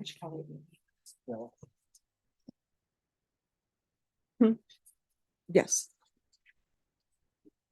All right, so we are here today is plea deadline date, and there's also supposed to be an update on VTC. Does anybody know what that update is? Well, Judge, unfortunately, we have not been able to do anything moving forward on BTC because he is not a resident of Bear. So there has been treatment that he has obtained on his own. But unfortunately, because he has moved back to his home state, he has been told that he will not be accepted in BTC. All right. So today is his plea deadline date. So did you tender an offer? Yes, ma'am. And was that tendered today or previously? It's not dated in here, Judge. Was that, you know, if that was today or? Sort of think me and Daniel have been working on this and then all three of them have been working on it. So I'm not sure. Do you know? Right, so it was prior to today, but our main issue was as to why, in addition to working on getting him into BTC, was we were still wondering about some discovery that we had requested from Daniel. There All was right. some. What discovery is missing? It was mentioned on some body cams, additional 911 calls and possible IVRs in relation to those 911 calls, either earlier that morning or the night before, indicating that our client was in distress. All right. And so we felt like that was really important. We had asked the state about it. We still haven't received those items. All right, Ms. Ferguson, on Christopher Morrison, can you give me a date in December? I can do the 18th. All right, we're going to come back on December 18th and see what's happening with the discovery. And then after that, it's going to be a quick turnaround for a plea deadline date. And by quick turnaround, I mean in January. And Judge, my only request would be, and I appreciate the court being so accommodating, is that Mr. Morrison resides out of state. Would it be possible for him to appear by Zoom? We're going to be excused by that setting. We appear on his behalf. He can appear by Zoom. Thank you. On December 18th. All right, and where is he staying? Which state? In Indiana, man. All right, so he can appear by Zoom on December 18th. Thank you, Judge. Right, thank you. Will we be excused, Your Honor? Yes. Thank you. Joshua Mejia.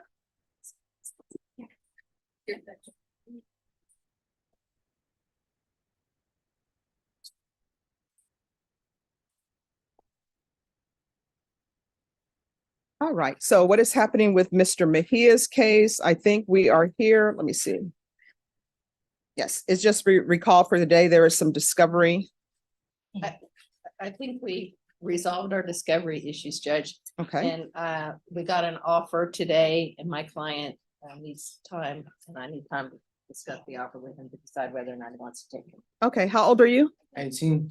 19? 18. 18? Yes, ma'am. Ms. Ferguson, can you set this in January for a plea deadline date? I'm giving you extra time because I realize how young you are. If you can set it mid-January. Mid-January, I can do the 19th. All right, so we're going to come back on January 19th. At that time, you need to let the court know whether or not you're accepting the state's offer. And at that time, state, I'll need an acknowledgement of discovery sign. All right, is there anything else? No, ma'am.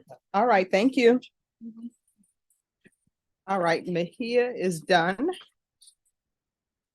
Let me find what page he is on. All right, thank you.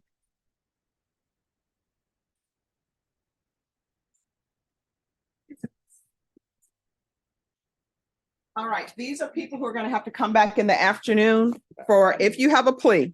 So that includes Johnny Webb. We'll see you back here at 1:30. Who's here for Juan Carranza? Just an announcement. Yes. And where's your client?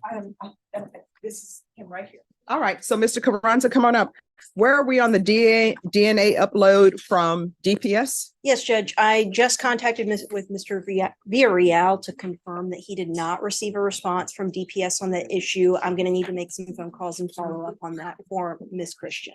All right, Ms. Christian, jury trials for us are being set into the new year. Are you okay with calling this back for discovery in January? Because that'll give people a chance to make sure that everything is uploaded. That would be lovely, Judge. Thank you. All right, Ms. Ferguson, on Juan Carranza, if you can set this in mid-January for discovery. The 19th. All right, so we'll bring you back on January 19th for discovery. Thank you, Judge. You're welcome.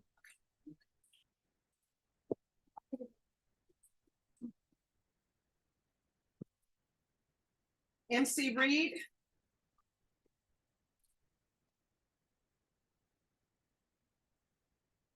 Okay, I don't understand why I have all of this. It's something to be. No, that's not. Okay, thank you. And we are done with it. Galleta. Yes. All right, what is happening with Mr. Reed? Well, Judge, we made an offer. He also has a pending DWI judge. And so what I'd like to do is get a short reset if we could. There is a potential for resolution for a plea on the DWI instead of the drug case, but I don't want to do that yet. If I could get a very short reset to review this some more. All right, when in December do you want to bring it back? Just anytime before Christmas, Judge. All right, Norma, on Reed, this is going to be resolved. Can we call it back in December for disposition? I can do the 19th. All right, we'll be back on December 19th. Can we do the week before that? Week before, Norma? Yeah, sure. I can do the 11th. All right, December 11th. Once you sign the reset form, you're excused. Thank you. And that will be for disposition. Thank you. Mr. Lane? Rogelio Sanchez?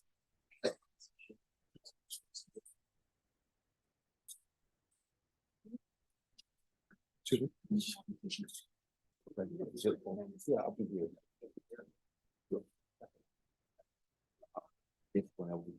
Yes. Oh, on this one, Judge, an offer was made to us, set a chance to speak with my client about it. We would like to do is have him brought back on a week from today.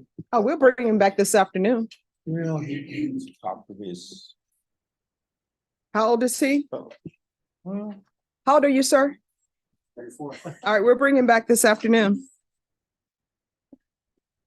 They won't, will they, can you? Oh, yeah, they'll bring him back. Talk to his. All right, I'm sure the deputies will make things happen, but we're gonna have you here this afternoon. That's fine, Judge. All right, just leave him in the box and I'll talk to you all about that. That's coming back this afternoon. Ernest Morales. All right, that's gonna come back. Who's on Ernest Morales? That's ours, Judge. All right, what's happening with this case? So, I spoke to Sarah May and she's not, finished with the Padilla letter, Judge. She said, do you want us to switch? Okay. Yes, when is that gonna be done? So she said she can do it by next Friday. So if we can recall it for next Friday. All right, Ms. Ferguson, Yes, ma'am. they're telling me this will be done next Friday. Can you put it on? Yes. All right, we'll be back on December 7th. And Judge, if I may, I think we're also, I did speak to Mr. Jason about it. We are gonna do a motion to withdraw, I guess it's a partial plea. All right, we'll take that up on December 7th. But I'm gonna file my motion, in the next couple of Oh, days, if the Judge. state doesn't object, you can do it orally. The state is not an objection to it. All right, you can do it orally. Oh, okay. All right, so we'll be back on December 7th. Okay, thank you. Okay, all right. Thank you so much. So Ernest Morales is going to come back on December 7th. They're waiting the Padilla letter. Jennifer Mares. Which, Yes. that's in regards to what the. Yes. All right, so specifically, have you told them what you specifically want? I was trying to get a hold of the actual probation officer, but I have not been able to speak with her. So that's why I just had to subpoena her. But no, what do you want? Just any all records, case file for the, from probation for. But I mean, what specifically you want? I guess Because specifically, any records related to the violations. Only one violation of MTR is failure to pay the restitution. So really, I'd like to see if they ever did a financial data. Okay. Let's see if there's from Ms. Modest to determine a payment plan. If there's any correspondence with Ms. Modest regarding said payment plans. If there's any correspondence with the complainant witness regarding the restitution amount or. all right, so that's what he wants is the financial. Can you make sure that's done? Yes, can you just write on the judge? All right, well, I'll let him write on there. If you could put on there that you want all information regarding restitution. Yes. All right, Thank you. sure. And then, And how long do you think it'll take you guys on this? Oh, that comes from general counsel, Judge. I'm not quite sure. All right, so what we'll do is we'll reset this case. Already on docket, though, right? Yeah, it's on docket for December 5th. 5th. Okay, we'll see where we're on December 5th. Yes. All right, thanks. All right, David Hernandez, you're gonna come back this afternoon. Martin Carrion, afternoon. Matthew Lavario, afternoon. Stevenson, afternoon. All right, yes. So the people, Deputy Laura, the people who need to come back. Ernest Morales, we've completed that. So he's done. Renee Cantu on page 130. On the second page, Joe Temes, 130. Ben Camarino, 130. Jamara Simmons, that's the 16th, okay. Roque Chavez, he's awaiting evaluation. What date? We can do towards the end of January. Or Saturday. I can do the let's do February 1st. Judge. All right. And could I see that file, please? Yes, ma'am.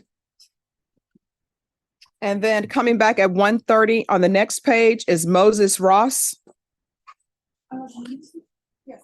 Trayvon Stevenson. Yes. That's okay.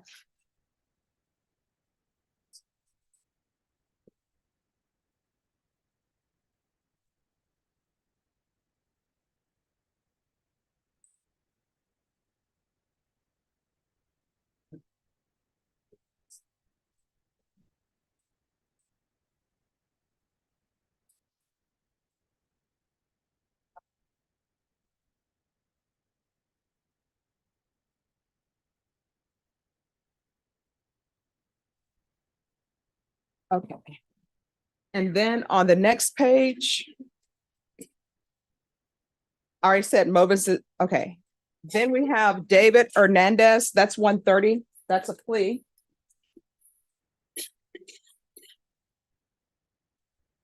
Tyrone Shepherd, 130.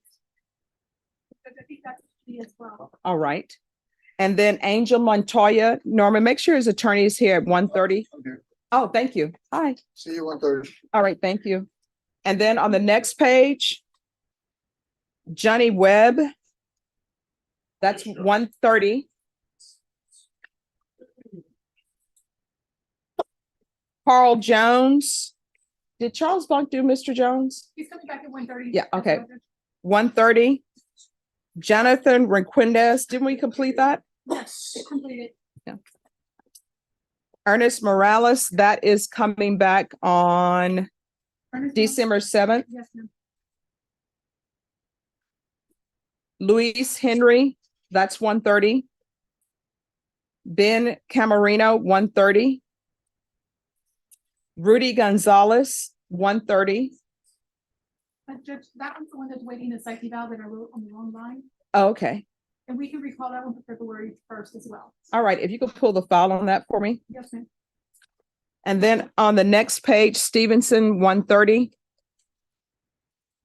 Matthew Lavario, 130. Felix Apolinar, 130. Tanya Ortega, 130. Alan Mayo is a fugitive. We will bring back at 1:30 and I'll see, make sure that that's in the system. Sebastian Delgado, 1:30. Marcelino Padilla, 1:30. Martin Carrion. Johnny Webb. That's 1:30. Joseph Harris, 1:30.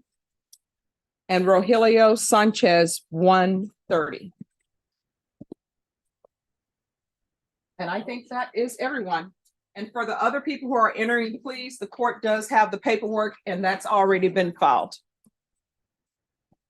All right. Oh my gosh. Judge, may I approach? Yes. Very briefly. On your docket is Sebastian Delgado. Yes. With Mr. Garcia. Yes. Hank is gonna write that up and Mr. Garcia will come back